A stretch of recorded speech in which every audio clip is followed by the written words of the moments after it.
Lakle Inspector Tayai Ahan Mamaktada Diamond Radio Channel Ge Inspector Tayai Tabiri Basimu James Saguzamna Taram Nokshabulona Naiko Nona Kurumjari Nasi Shupudana Luxury Inspector Tayai Sangaga Humbadraga Taruk Shubataka Warrior CSA Motokiba Todokagi Sagachamani Apaba Singh Loksinbi Pataba Singh Nakanda Tambi Pataba Singh Mato Tongi Haiduna Kandigan Awa Soidina Tagani Tara Doi Muktara Madrasar exactly a Pundi Kangjadrisha Ada Swai the Gari Mukamaga Mi Kara Umsalaga Nupama Pugumuka Yumato Wimokuman Ada in a Gari Hapit Kamagasa I Shinoxa Kana Kado Yogi Shida Nangana Tolige Nankana Tolige Sakrasa Salo Guide Torosalo Hoi Some Shinoxum Kana China Yobran Agum comes over the Warovia Deco Hey Salo Yam to the Sakrasa Not a mangro Not a mangro Sir I use my little guy Mood cutting to Pantarum than Ilapsa Aduga Hojik Mayam Yasang but the Mopumsi Shiva Mobora the later Miga ever do this Aina Numit to the Narang Ting of Duga Yam Chana Baitari Pulisula Haway Mayam Sung Nabadigi I asked the Uropatisha I got it Toralax I me a hum the Shuba Malisa Mamani a country Marishu Ramasura Oh sir Moy Ayamba Momai in a Maxupi Adu sir I know the one will need to sir Adu Masakangisira sir Masaki Ratilaxan Longam de Numidanina Sir Makuido Sumain Swai the Kursum Aduga Momai Kitan Chok took Zorga Paredudi Adom Police Station the Haying Ayum Talapio Aduga Harib Mio Koi Skes artist or Gamutugiaga Mido Masakangra Swai the Livamira Kanakana Masakangi the Co investigation down of Honaki Haying Station the Hapitalapio Parisha I showed the Laxagasa I did Narangi Mong to the I call in the middle when Tana Tillira, they get Puri, I know the Hoganina Paredodi, Haying showed them a Kilapirodi. Gamay, sir, a question of a dog. Mayam Sapiro. Aduga, Mapomas the question of Tamise, Mayam said some vegan. Forensic science get him laga, a quick carrier the Caleb singing Sankini. Aduga, Asiva Masadu postmortem in the Mobiro. A question of a dog. Punisher. Carino Candida. Amalore, Amalai, Sina Mubora, Manung the Mohalaga Tamamanido. Sidamo Crino Yamas and Harris Buzzer, Manamasa Kango Harris Buzzer, Mido Masakanga sat yet to a sat party in Wadi the Gozzer. Gamay, Yangas. Man Uhoy Haribanina, Jomira Lalira. Mue to Kangabadi. I could get cut the tab at the shore. Jump, got it. Punisher.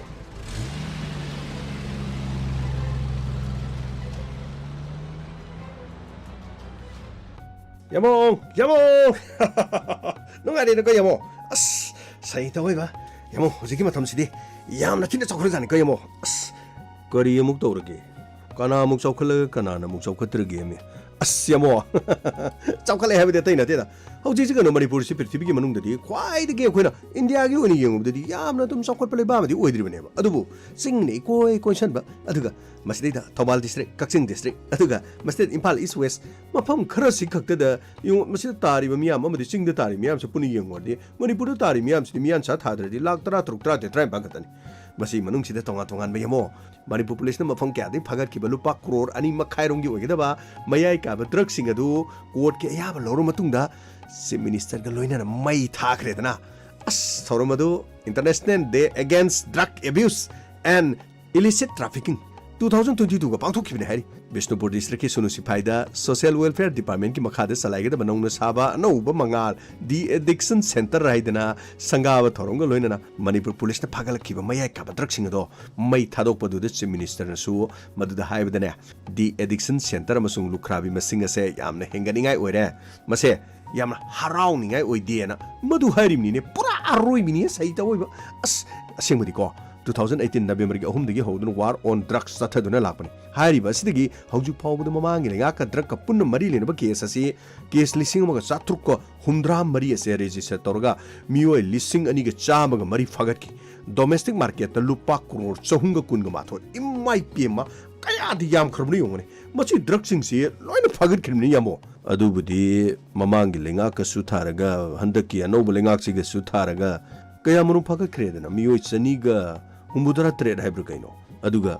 domestic market ta lupa crore yang khai mapan amasu malem gi kaithel de chawrangna lupa crore sangha ga marphu mapan gi maman oigedaba drug sing phagat khredana drug ki irang asi mamang da loi khrabu edum ningwe dubu thobal mojing da su drug sungpam thugai khraba matungda haukiba numit kharani sida mojing da chau chauba drug sungpam mama muk thugai redana haujik mojing area da nungti gi combing operation chathana basu mari leina basingna su haiba laikhreba kun khaktagi mikcha thiningai oibada natana mafam adu da leriba miyam ki su mikcha thiningai ni hariba manipur da khunda minari ba phuru khudi mangna war on drug asida chaunu mating panglaktabadi nati haibadi mojing da leriba su kari haini atopa mafam kakching dagi mina laaga pau pibadi nati mojing dagi mina pau piraklim adoragadi mojing da sigumba layena phali sumaina thobal da leibadu su thobal dagi herok da leibu su herok dagi tongan ba leiri mafam si lam dugi matungi na yol bo oiro amoiro pau si piraga sarkar da natraga police da pau si piraga di masi phan banadi yamna farjani da as yamo manipur de NGO sing na salari ba rehabilitation tongan ba center sing camera lekrena adu bu karam na center sing asi salari bi habdu yengsin bi tangai phadabam dilere yamo NGO sing na salari bi na tawbu da phu da sikiba matun da marang kan bi ba phu bi ba net bi ba kau bi ba nati hatok ki ba ra na traga phu ba da soib da sikiro warak ba da soiri kai do madu taseng ba di drug season eri ba sing si phu ga warak pudi yaro ye si dum madu legi natrane adugi wabudi chumminida NGO center kharadi hangdok laga mayai ka badrak la lon ba yaurabra haibagi chingnaba leigana min hainabadi leko asengbadi khangmanati adubu center loina makti nati masi chief minister na haikiba wafam aman yamni yengsinba yabadi mafam aduda leriba inmen singdu matau karamna loina gani haiba khangba mi thambagi mathau taeba police na di addiction center chalaiba yabadi nati ngasigi mirona kanglon chumna thabak tawdrabdi khoigi mirola se pura mangkhiba yabagi akiba leirimnida lamdam asida lukhrabi masing haninga leitana duma gyamne di addiction center masing hengalakpada lukhrabi masing hengalakpa masidi harawningai leite na chief minister na harise amarom da di masi khana ningai woi lukhrabi masing hengalakibasi ayuktagi yu thakpana liver cirrhosis tawidana lukhrabi amana mapurobi yaudana masa semna bohanabada wari ba lekai gi mino maisa mapam dagi tan thorokpa duga asan ba yum amada leiba phawbada kayam yamna leirigi si khanab naina ba madugi matam di yoram lamdam asida leiriba mapuroi ba leitrabi lukhrabi singna makoina thingnari ba khudung chada ba sing asi yenglaga makoi gi leifam semgatpa duga makoi gi thabak supam workset semgatuna makoi gi damak sentok leinana ba gi damak khona ba su du magyau dabadi nati haibabu khare hen hona ba gi tangai phadabadi adumak leiribani hariba as yamo ko yamung gi wari si tasena arabada pura arroi bini saita pura arroi bigi wana tene huji ai khoi mangda tari si khana naina dabya damni nati huji ai khoi gi isai su lao nanga igana si dei de sunom dan tawri si hayeng isa singduna ai khoi gi di sen thok kharga leiramne na suba nomba gi wakhandu thadok kharga tapta khai hayeng isa cha silak labdi ai khoi su hayeng tintok tinjin tawduna center da chat leidorimni nati center du da thillen khalo warak watem da soi give de sirian khalo nati mangja ga dori du kanano mi nati aina hari se mangja ga dori du kanano as yamo ata pura chumi yamo nai akhoi yamo nai ni akhoi ni yamo na hai di lore sai tawiba pura roi bini he as adu yamo lopam gi wapam mu lai jibo as har gi mu loi dringe de lopam gi ji mu la bani tawri har gi wa ji mu pura tu ji akhoi gi bodi phachana organic har du lai bani na khoi kari wa bi dre dra phangtasnu lomi ngai huji phangtasnu karim tasu wakat mi phamju phamde panglau da laur karai da moi laur du men man ta de ne wakat padi yai khara di yai no ma to lomi im thong to har pi de ne kanam karim hai de ne as bota diam toiba sel lo diam toiba loi ne lo da bam to yormo ai ngon de singna ai budi lo de ko yamo tawri sing ko mana yamo adu ngai ko huji se ai ni khangjani bong leiri lopomgi inkol on thokbui matang sibo state asigi lair miyam de hingnabu lambi am te leiroi na hajibo komai to bunu miyamo adubudi to manipur de leiri ba miyoi samagi manungda matphu taradi ꯑꯩꯈꯣꯏꯒꯤ ꯂꯩꯔꯤꯕ ꯂꯧ ꯏꯪꯈꯣꯜꯁꯤꯡ ꯑꯁꯤꯒꯤ ꯈꯦꯟꯅꯕ ꯀꯔꯤꯅꯣ ꯍꯥꯏꯕꯁꯦ ꯌꯥꯝꯅ ꯁꯦꯡꯅ ꯍꯥꯏꯔꯕꯗ ꯃꯨꯟꯅ ꯑꯃꯠꯇ ꯈꯪꯗꯦꯗ ꯃꯗꯨ ꯈꯪꯅꯕꯁꯨ ꯑꯃꯠꯇ ꯍꯣꯠꯅꯗꯦ ꯑꯃꯁꯨꯡ ꯃꯅꯤꯄꯨꯔꯒꯤ ꯂꯩꯉꯥꯛꯅꯁꯨ ꯃꯤꯌꯥꯝ ꯈꯪꯍꯟꯅꯕ ꯀꯔꯤꯃꯠꯇ ꯂꯧꯈꯠꯇꯦꯅ ꯑꯗꯨꯝ ꯍꯥꯏꯕꯗ ꯁꯥꯎꯅꯤꯡꯉꯥꯏ ꯂꯩꯇꯦ ꯇꯨꯡꯒꯤ ꯄꯣꯔꯝ ꯎꯕ ꯉꯝꯕ ꯃꯤꯑꯣꯏ ꯈꯔꯗꯤ ꯂꯧꯕꯨꯛ ꯃꯌꯥꯏ ꯑꯣꯏꯔꯕꯁꯨ ꯏꯪꯈꯣꯜ ꯑꯗꯨꯝ ꯑꯣꯟꯊꯣꯛꯏ ꯑꯗꯨꯒ ꯏꯪꯈꯣꯜꯗ ꯂꯧ ꯎꯕ ꯌꯥꯗꯦ ꯍꯥꯏꯕ ꯂꯩꯇꯕꯅꯤꯅ ꯂꯣꯏꯖꯤꯡ ꯂꯣꯌꯥꯗ ꯂꯩꯔꯤꯕ ꯂꯧꯐꯝ ꯀꯌꯥꯃꯔꯨꯝꯁꯨ ꯉꯜꯂꯤꯉꯩ ꯃꯇꯝꯗꯗꯤ ꯏꯪꯈꯣꯜ ꯑꯣꯟꯊꯣꯛꯇꯨꯅ ꯑꯗꯨꯃꯛ ꯊꯝꯅꯈ꯭ꯔꯕꯅꯤ ꯂꯧꯕꯨꯛ ꯃꯌꯥꯏꯗꯕꯨ ꯀꯝꯗꯧꯅ ꯏꯪꯈꯣꯜ ꯑꯣꯜꯂꯤꯕꯅꯣ ꯍꯥꯏꯕꯗꯨꯗꯤ ꯉꯁꯤ ꯐꯥꯎꯕ ꯂꯩꯉꯥꯛꯅ ꯀꯔꯤꯝꯇ ꯌꯦꯡꯁꯤꯟꯕꯗꯤ ꯂꯩꯇꯦ ꯍꯥꯏꯕꯁꯤꯅ ꯑꯗꯨꯝ ꯍꯥꯏꯕ ꯌꯥꯏꯗ ꯇꯨꯡꯗ ꯀꯔꯤ ꯑꯣꯏꯔꯛꯄ ꯌꯥꯕꯒꯦ ꯍꯥꯏꯕꯗꯨ ꯈꯪꯍꯧꯗꯕ ꯑꯗꯨꯒ ꯃꯤꯑꯣꯏ ꯀꯌꯥꯗꯤ ꯂꯝ ꯍꯥꯏꯕꯁꯦ ꯃꯈꯣꯏꯒꯤ ꯑꯍꯜ ꯂꯃꯟꯁꯤꯡꯒꯤ ꯃꯃꯤꯡꯗ ꯂꯩꯕꯅꯤꯅ ꯃꯈꯣꯏꯒꯤ ꯑꯣꯏꯅꯤꯅ ꯑꯗꯨꯝ ꯈꯜꯂꯀꯥꯟꯗ ꯃꯈꯣꯏꯅ ꯁꯤꯖꯤꯟꯅꯅꯤꯡꯕ ꯃꯑꯣꯡꯗ ꯑꯗꯨꯝ ꯁꯤꯖꯤꯟꯅꯕꯗ ꯀꯅꯥꯝꯇꯅ ꯌꯦꯠꯂꯣꯏꯅ ꯑꯗꯨꯝ ꯂꯧꯋꯦꯕ ꯃꯔꯝ ꯑꯗꯨꯅ ꯃꯈꯣꯏꯒꯨꯝꯕ ꯆꯝꯖꯔꯕ ꯃꯤꯑꯣꯏ ꯀꯌꯥꯗꯤ ꯔꯦꯁꯤꯗꯦꯟꯁꯤꯌꯦꯜ ꯑꯦꯔꯤꯌꯥ ꯍꯥꯏꯕꯅꯆꯤꯡꯕ ꯑꯃ ꯐꯥꯎꯕ ꯀꯔꯤꯝ ꯈꯪꯕꯖꯥꯠꯅꯠꯇꯦꯗ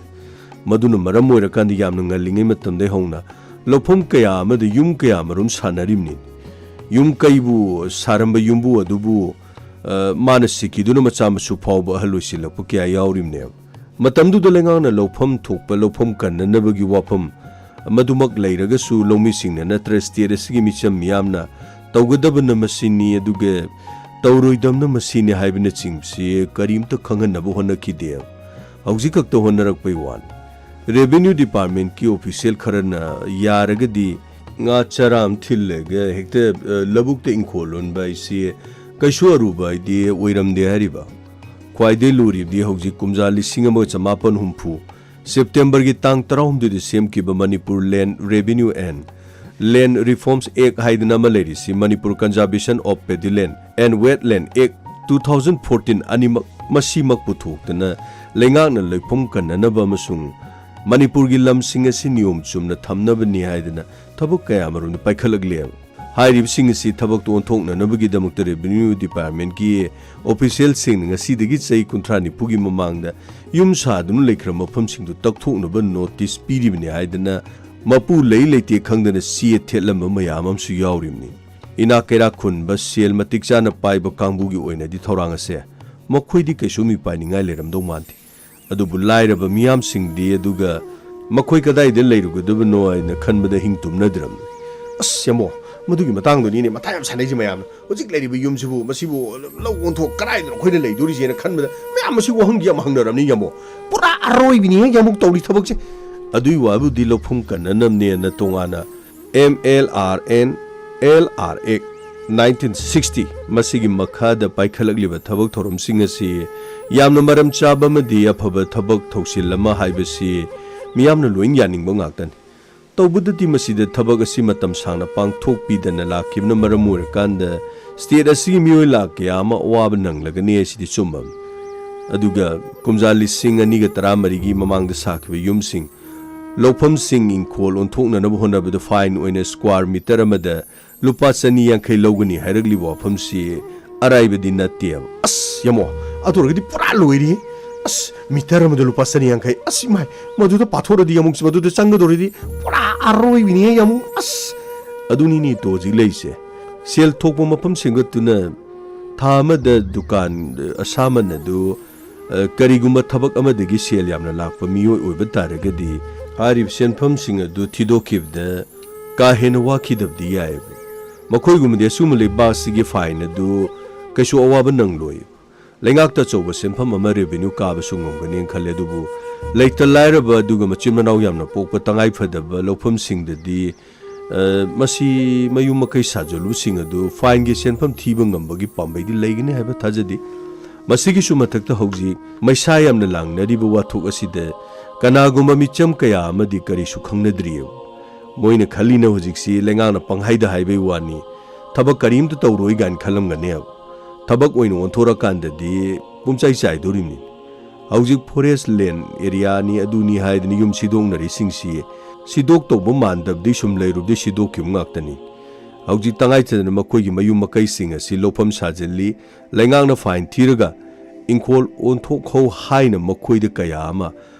ꯃꯗꯨꯒꯤ ꯃꯔꯝ ꯈꯪꯂꯣꯏꯗꯧꯔꯤꯕ ꯃꯁꯤꯅ ꯑꯀꯛꯅꯕ ꯃꯇꯝ ꯄꯤꯔꯀꯥꯟꯗ ꯏꯪꯈꯣꯜ ꯑꯣꯟꯊꯣꯛꯅꯕꯒꯤ ꯈꯨꯗꯣꯡꯆꯥꯕ ꯄꯤꯔꯒꯁꯨ ꯃꯈꯣꯏꯗꯤ ꯀꯩꯁꯨ ꯀꯥꯟꯅꯕ ꯐꯪꯂꯔꯣꯏꯕ ꯃꯔꯝ ꯑꯗꯨ ꯂꯩꯉꯥꯛꯅ ꯄꯥꯏꯈꯠꯂꯤꯕ ꯊꯕꯛꯁꯤꯡ ꯑꯁꯤ ꯑꯃꯔꯣꯝꯗ ꯑꯐꯕꯅꯤ ꯍꯥꯏꯔꯒꯁꯨ ꯃꯤꯌꯥꯝꯅ ꯊꯦꯡꯅꯒꯗꯧꯔꯤꯕ ꯈꯨꯗꯣꯡꯆꯥꯗꯕꯁꯤꯡ ꯑꯁꯦ ꯌꯥꯝꯅ ꯀꯨꯞꯅ ꯌꯦꯡꯁꯤꯜꯍꯧꯕꯒꯤ ꯇꯉꯥꯏꯐꯗꯕ ꯑꯃꯗꯤ ꯂꯩꯔꯤꯕꯅꯦꯕ ꯂꯣꯅꯤ ꯍꯥꯏꯕꯕꯨ ꯑꯦꯛꯅꯤ ꯍꯥꯏꯕꯕꯨ ꯍꯦꯛꯇ ꯆꯠꯅꯒꯗꯕꯅꯤ ꯑꯗꯨꯒ ꯏꯟꯗꯕꯁꯤꯡ ꯑꯗꯨ ꯑꯦꯛꯁꯟ ꯂꯧꯈꯠꯀꯅꯤ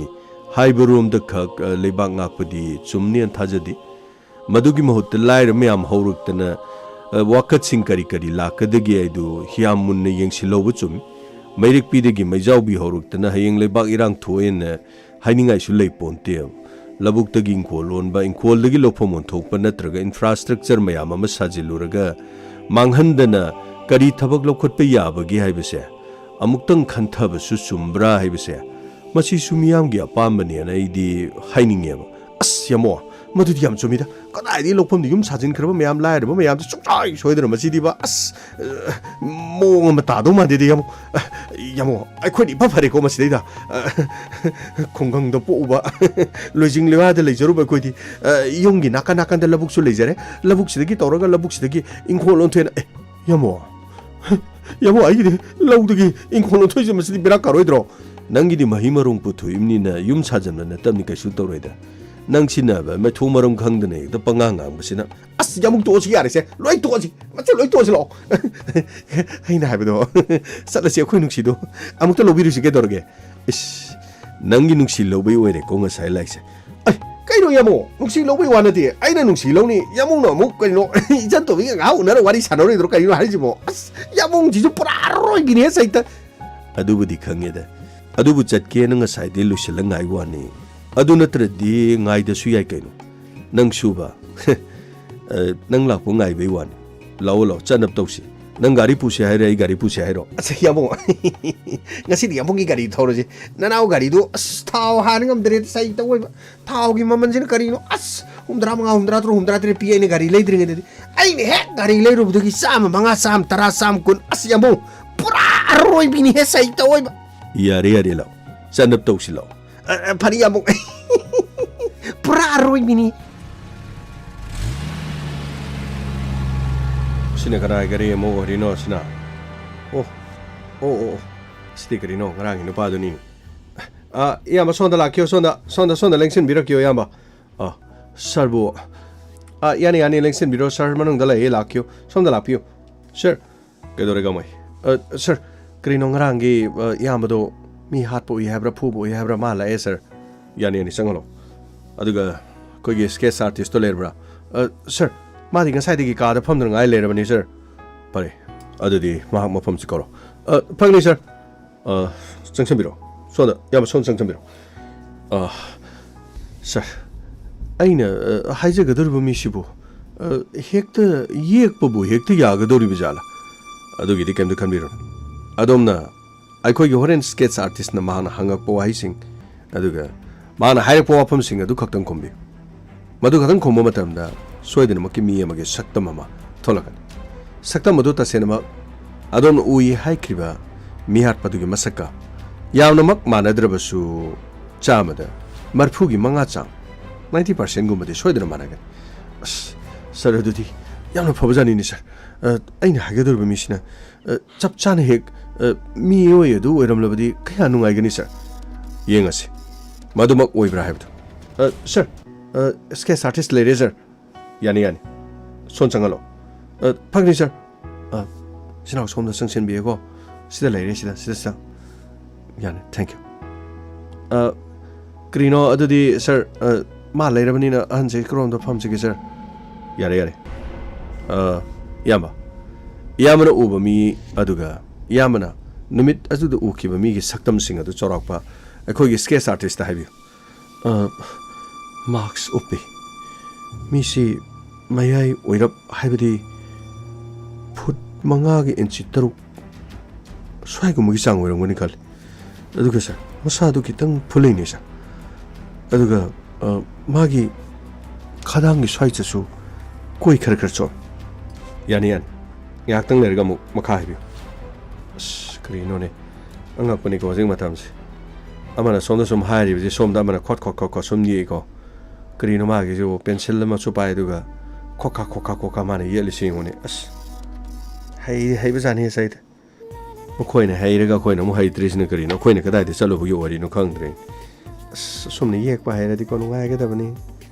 ꯑꯩꯅ ꯇꯧꯔꯗꯤ ꯖꯨꯟꯔꯥꯏꯁꯤ ꯌꯦꯛꯑꯒ ꯃꯉꯣꯟꯗ ꯄꯪꯊꯥꯗ ꯊꯥꯒꯗꯕꯅꯤꯀꯣ ꯑꯁ ꯑꯗꯨ ꯑꯣꯏꯔꯕꯗꯤ ꯀꯔꯤꯅꯣ ꯌꯦꯛꯄꯒꯤ ꯀꯩꯅꯣꯁꯤꯕꯨ ꯑꯩꯕꯨ ꯇꯝꯁꯤꯔ ꯈꯪꯗꯦꯅꯦ ꯑꯩꯕꯨ ꯑꯁ ꯑꯣꯏꯕ ꯌꯥꯔꯣꯏꯗ ꯀꯗꯥꯏꯗꯒꯤꯅꯣꯗ ꯄꯨꯂꯤꯁꯅ ꯀꯔꯝ ꯀꯥꯟꯗ ꯑꯣꯏꯒꯅꯤ ꯌꯦꯛꯄꯅ ꯀꯔꯝ ꯀꯥꯟꯗ ꯑꯣꯏꯒꯅꯤ ꯃꯤꯅ ꯇꯧꯕ ꯊꯕꯛꯁꯤ ꯎꯔꯒ ꯑꯗꯨꯝ ꯑꯣꯏꯅꯤꯡꯕ ꯍꯧꯖꯤꯛꯀꯤ ꯃꯇꯝꯁꯤ ꯒ꯭ꯌꯥꯟ ꯇꯥꯗꯦꯗ ꯌꯨꯇ꯭ꯌꯨꯕ ꯌꯦꯡꯉꯦ ꯌꯨꯇ꯭ꯌꯨꯕꯔ ꯑꯣꯏꯅꯤꯡꯉꯤꯗꯣ ꯀꯔꯤꯅꯣ ꯁꯤꯐꯥꯏ ꯎꯔꯦ ꯁꯤꯐꯥꯏ ꯑꯣꯏꯅꯤꯡꯉꯤꯗꯣ ꯑꯁ ꯈꯪꯗꯦꯗ ꯃꯤꯒꯤ ꯂꯨꯍꯣꯡꯕ ꯎꯔꯒꯁꯨ ꯂꯨꯍꯣꯡꯅꯤꯡꯉꯤꯗꯣ ꯒ꯭ꯌꯥꯟ ꯃꯦꯟ ꯇꯥꯗꯦ ꯃꯤꯒꯤ ꯅꯨꯄꯤ ꯑꯉꯥꯡ ꯄꯨꯔꯒ ꯃꯈꯨꯠ ꯁꯝꯃꯒ ꯆꯠꯄꯗꯨ ꯎꯔꯒꯁꯨ ꯑꯩꯒ ꯖꯨꯟꯔꯥꯏꯒ ꯍꯌꯦꯡ ꯑꯁꯨꯃꯥꯏꯅ ꯈꯨꯠꯇꯨ ꯁꯝꯃ ꯆꯠꯀꯗꯕꯅꯤ ꯍꯥꯏꯗꯅ ꯀꯔꯤꯅꯣ ꯉꯁꯤ ꯃꯍꯦꯛꯇ ꯑꯉꯥꯡꯗꯨꯒ ꯈꯨꯠ ꯁꯝꯃꯒ ꯍꯦꯛꯇ ꯆꯠꯅꯤꯡꯕꯁꯨ ꯍꯦꯛꯇ ꯐꯥꯎꯏ ꯑꯉꯛꯄꯅꯤꯀꯣ ꯇꯥꯏꯕꯪ ꯃꯤꯑꯣꯏꯕꯁꯦ ꯄꯦꯟꯕ ꯅꯥꯏꯕ ꯅꯠꯇꯦꯗ ꯇꯥꯏꯕꯪ ꯃꯤꯑꯣꯏꯕ ꯑꯁ ꯇꯦꯟꯈ꯭ꯔꯕ ꯄꯨꯟꯁꯤꯁꯤꯗ ꯇꯧꯒꯗꯕ ꯊꯕꯛꯁꯤ ꯌꯥꯝꯈ꯭ꯔꯦꯗꯀꯣ ꯀꯔꯤꯅꯣꯅꯦ ꯁꯤ ꯌꯦꯛꯄ ꯂꯣꯏꯈ꯭ꯔꯕ ꯈꯪꯗꯦꯅꯦ ꯁꯤ ꯃꯤꯁꯤ ꯀꯔꯤꯅꯣ ꯆꯦꯁꯦ ꯐꯔ ꯇꯧꯔ ꯑꯃꯨꯛ ꯄꯤꯈ꯭ꯔꯦꯅꯦ ꯃꯍꯥꯛꯇ ꯆꯪꯁꯤꯜꯂꯒ ꯑꯃꯨꯛ ꯌꯦꯡꯒꯦꯀꯣ ꯑꯁ ꯁꯥꯔ ꯁꯤꯗ ꯂꯩꯖꯔꯦ ꯌꯥꯝꯕ ꯁꯥꯔ ꯁꯤꯗ ꯂꯩꯔꯤꯕ ꯁꯛꯇꯝ ꯑꯁꯤꯒ ꯌꯥꯝꯅ ꯎꯕꯤꯈꯤꯕꯗꯨꯒ ꯀꯌꯥꯃꯨꯛ ꯌꯥꯝꯅ ꯃꯥꯟꯅꯕꯒꯦ ꯁꯥꯔ ꯃꯁꯤ ꯌꯥꯝꯅꯗꯤ ꯃꯥꯜꯂꯦ ꯃꯁꯤꯃꯛꯅꯦꯅ ꯍꯥꯏꯕꯁꯨ ꯌꯥꯔꯦ ꯑꯗꯨꯗꯤ ꯌꯥꯝ ꯅꯨꯡꯉꯥꯏꯖꯔꯦ ꯌꯥꯝꯕ ꯐꯅꯤ ꯑꯗꯨꯗꯤ ꯑꯩ ꯑꯃꯨꯛ ꯌꯥꯝꯕ ꯆꯠꯄꯤꯔꯣ ꯌꯥꯏ ꯇꯉꯥꯏ ꯐꯗ꯭ꯔꯕꯗꯤ ꯑꯩꯈꯣꯏ ꯌꯥꯝꯕꯕꯨ ꯅꯤꯡꯁꯤꯡꯖꯔꯛꯀꯦ ꯐꯅꯤꯕꯨ ꯑꯗꯨ ꯑꯩꯅ ꯃꯁꯤꯗꯩꯗ ꯃꯤ ꯌꯦꯛꯏ ꯈꯣꯠꯂꯤ ꯑꯩꯅ ꯍꯥꯏꯔꯒ ꯃꯁꯛꯁꯤ ꯌꯦꯛꯏ ꯍꯥꯏꯗꯅ ꯑꯩꯕꯨ ꯑꯃꯨꯛ ꯃꯤꯍꯥꯠꯄꯗꯨꯅ ꯑꯩ ꯂꯝꯕꯤꯗꯒ ꯑꯃꯨꯛ ꯊꯦꯡꯅꯈ꯭ꯔꯦ ꯑꯩꯉꯣꯟꯗꯒ ꯑꯃꯨꯛ ꯑꯦꯇꯦꯛ ꯇꯧꯔꯛꯇꯣꯏꯖꯥꯠꯂ ꯃꯁꯤꯕꯨ ꯌꯥꯝꯕ ꯀꯔꯤꯝ ꯈꯟꯕꯤꯔꯨꯅꯨ ꯌꯥꯝꯅ ꯆꯤꯡꯅꯕ ꯂꯩꯔꯗꯤ ꯑꯩꯈꯣꯏꯗ ꯍꯥꯏꯕꯤꯔꯨ ꯌꯥꯝꯕꯒꯤ ꯊꯣꯡꯒꯥꯟꯃꯛꯇꯗ ꯀꯦꯁ ꯑꯁꯤ ꯂꯣꯏꯗ꯭ꯔꯤ ꯐꯥꯎꯕ ꯑꯩꯈꯣꯏ ꯄꯨꯂꯤꯁ ꯇꯤꯝ ꯑꯃ ꯁꯣꯏꯗꯅ ꯉꯥꯡꯍꯟꯗꯨꯅ ꯊꯝꯖꯈꯤ ꯐꯅꯤ ꯑꯩ ꯗꯔꯀꯥꯔ ꯂꯩꯔꯀꯥꯟꯗ ꯑꯗꯨꯝ ꯍꯥꯏꯖꯔꯛꯀꯦ ꯑꯗꯨꯒ ꯏꯌꯥꯝꯕꯒꯤ ꯅꯝꯕꯔꯗꯨ ꯁꯤꯗ ꯄꯤꯕꯤꯔꯝꯃꯨ ꯐꯅꯤ ꯁꯦ ꯑꯩꯒꯤ ꯀꯥꯔꯅꯤ ꯁꯦ ꯐꯅꯤ ꯑꯗꯨꯗꯤ ꯑꯩ ꯑꯃꯨꯛ ꯌꯧꯖꯔꯛꯈꯤꯒꯦ ꯐꯅꯤ ꯏꯌꯥꯝꯕ ꯍꯧꯖꯤꯛꯀꯤ ꯃꯇꯝꯁꯦ ꯄꯨꯛꯆꯦꯜ ꯁꯦꯡꯕ ꯃꯤꯁꯤ ꯂꯩꯇꯕ꯭ꯔꯥ ꯍꯥꯏꯕꯁꯨ ꯂꯩꯕꯖꯥꯠꯅꯤꯀோ ꯂꯩꯔꯕ꯭ꯔꯥ ꯍꯥꯏꯕꯁꯨ ꯂꯩꯇꯕ ꯂꯩꯔꯅꯨꯗꯅ ꯍꯥꯏꯕꯁꯨ ꯕꯔꯤ ꯂꯩꯕ ꯈꯪꯗꯦꯗ ꯀꯔꯤꯅꯣ ꯃꯤꯍꯥꯠꯄ ꯑꯁꯤꯒꯤꯗꯃꯛ ꯏꯌꯥꯝꯕꯁꯤꯅ ꯍꯥꯏꯔꯝꯃꯤꯕ ꯃꯑꯣꯡ ꯃꯇꯧꯁꯤ ꯆꯨꯝꯗꯅ ꯃꯤꯗꯣ ꯐꯥꯔꯗꯤ ꯅꯨꯡꯉꯥꯏꯅꯤꯗꯀꯣ ꯌꯦꯡꯕ ꯇꯥꯔꯦꯅꯦ ꯀꯔꯤ ꯑꯁ ꯒꯥꯃꯩ ꯁꯥꯔ ꯁꯟꯇꯣꯁꯇꯨ ꯀꯧꯔꯣ ꯑꯗꯨꯒ ꯃꯐꯝ ꯑꯗꯨꯗ ꯑꯩꯈꯣꯏꯅ ꯁꯥꯔꯚꯤꯁ ꯄ꯭ꯔꯣꯚꯥꯏꯗꯔꯗꯒꯤ ꯍꯥꯏꯈꯤꯕ ꯅꯝꯕꯔ ꯑꯗꯨ ꯐꯪꯉꯕ꯭ꯔꯥ ꯐꯪꯗ꯭ꯔꯤꯕ꯭ꯔꯥ ꯀꯔꯝ ꯀꯥꯟꯗ ꯂꯥꯛꯀꯗꯧꯕꯅꯣ ꯈꯔ ꯊꯨꯖꯜꯂꯣ ꯍꯥꯏꯗꯅ ꯍꯪꯉꯨ ꯐꯪꯅꯤ ꯁꯥꯔ ꯑꯩ ꯍꯥꯏꯖꯔꯨꯒꯦ ꯁꯥꯔ ꯁꯥꯔ ꯀꯦꯁ ꯑꯁꯤꯒꯤ ꯃꯇꯥꯡ ꯑꯁꯤꯕꯨ ꯔꯥꯖꯦꯟ ꯀꯦꯁ ꯑꯁꯤ ꯊꯣꯡꯈꯥ ꯑꯃꯗ ꯁꯤꯕ ꯍꯛꯆꯥꯡ ꯑꯃ ꯕꯣꯔꯥꯗ ꯂꯩꯔꯝꯃꯅꯤ ꯍꯧꯖꯤꯛ ꯂꯥꯛꯑꯝꯃꯤꯗꯨꯅ ꯊꯧꯗꯣꯛ ꯊꯣꯛꯂꯤꯕ ꯃꯐꯝꯗꯨꯗꯒꯤ ꯀꯤꯂꯣꯃꯤꯇꯔ 2 ꯐꯥꯎꯕꯒꯤ ꯃꯅꯨꯡꯗ ꯂꯩꯕ ꯂꯝꯍꯥꯡ ꯑꯃꯗ ꯂꯩꯕ ꯒꯥꯔꯤꯒꯤ ꯒꯦꯔꯦꯖ ꯑꯣꯏꯅ ꯇꯧꯕ ꯃꯐꯝ ꯑꯃꯗ ꯊꯕꯛ ꯇꯧꯕ ꯃꯤꯑꯣꯏ ꯄ꯭ꯔꯣꯄꯥꯏꯇꯔ ꯃꯄꯨꯅꯦꯁꯨ ꯍꯥꯏꯔꯤ ꯑꯗꯨꯕꯨ ꯃꯍꯥꯛꯅ ꯊꯕꯛ ꯍꯜꯂꯛꯄ ꯃꯇꯝꯗ ꯃꯤꯑꯣꯏ ꯈꯔꯅ ꯅꯨꯄꯥ ꯑꯃ ꯊꯣꯡꯈꯥ ꯃꯅꯥꯛ ꯑꯗꯨꯗ ꯐꯨꯔꯒ ꯂꯩꯍꯧꯏ ꯃꯍꯥꯛꯅ ꯍꯪꯂꯨꯕ ꯃꯇꯝꯗ ꯃꯉꯣꯟꯗ ꯑꯣꯟꯁꯤꯜꯂꯛꯇꯨꯅ ꯆꯠꯈ꯭ꯔꯣ ꯍꯥꯏ ꯃꯤꯑꯣꯏꯁꯤꯡ ꯑꯗꯨ ꯃꯍꯥꯛꯅ ꯎꯈꯤꯕꯗꯨ ꯑꯩꯈꯣꯏꯗ ꯇꯝꯕꯒꯤ ꯋꯥꯅꯤ ꯃꯗꯨꯅꯤ ꯁ꯭ꯀꯦꯆ ꯑꯥꯔꯇꯤꯁ ꯇꯧꯔ ꯌꯦꯛꯍꯜꯂꯤꯕꯁꯤ ꯁꯥꯔ ꯑꯗꯨꯗꯤ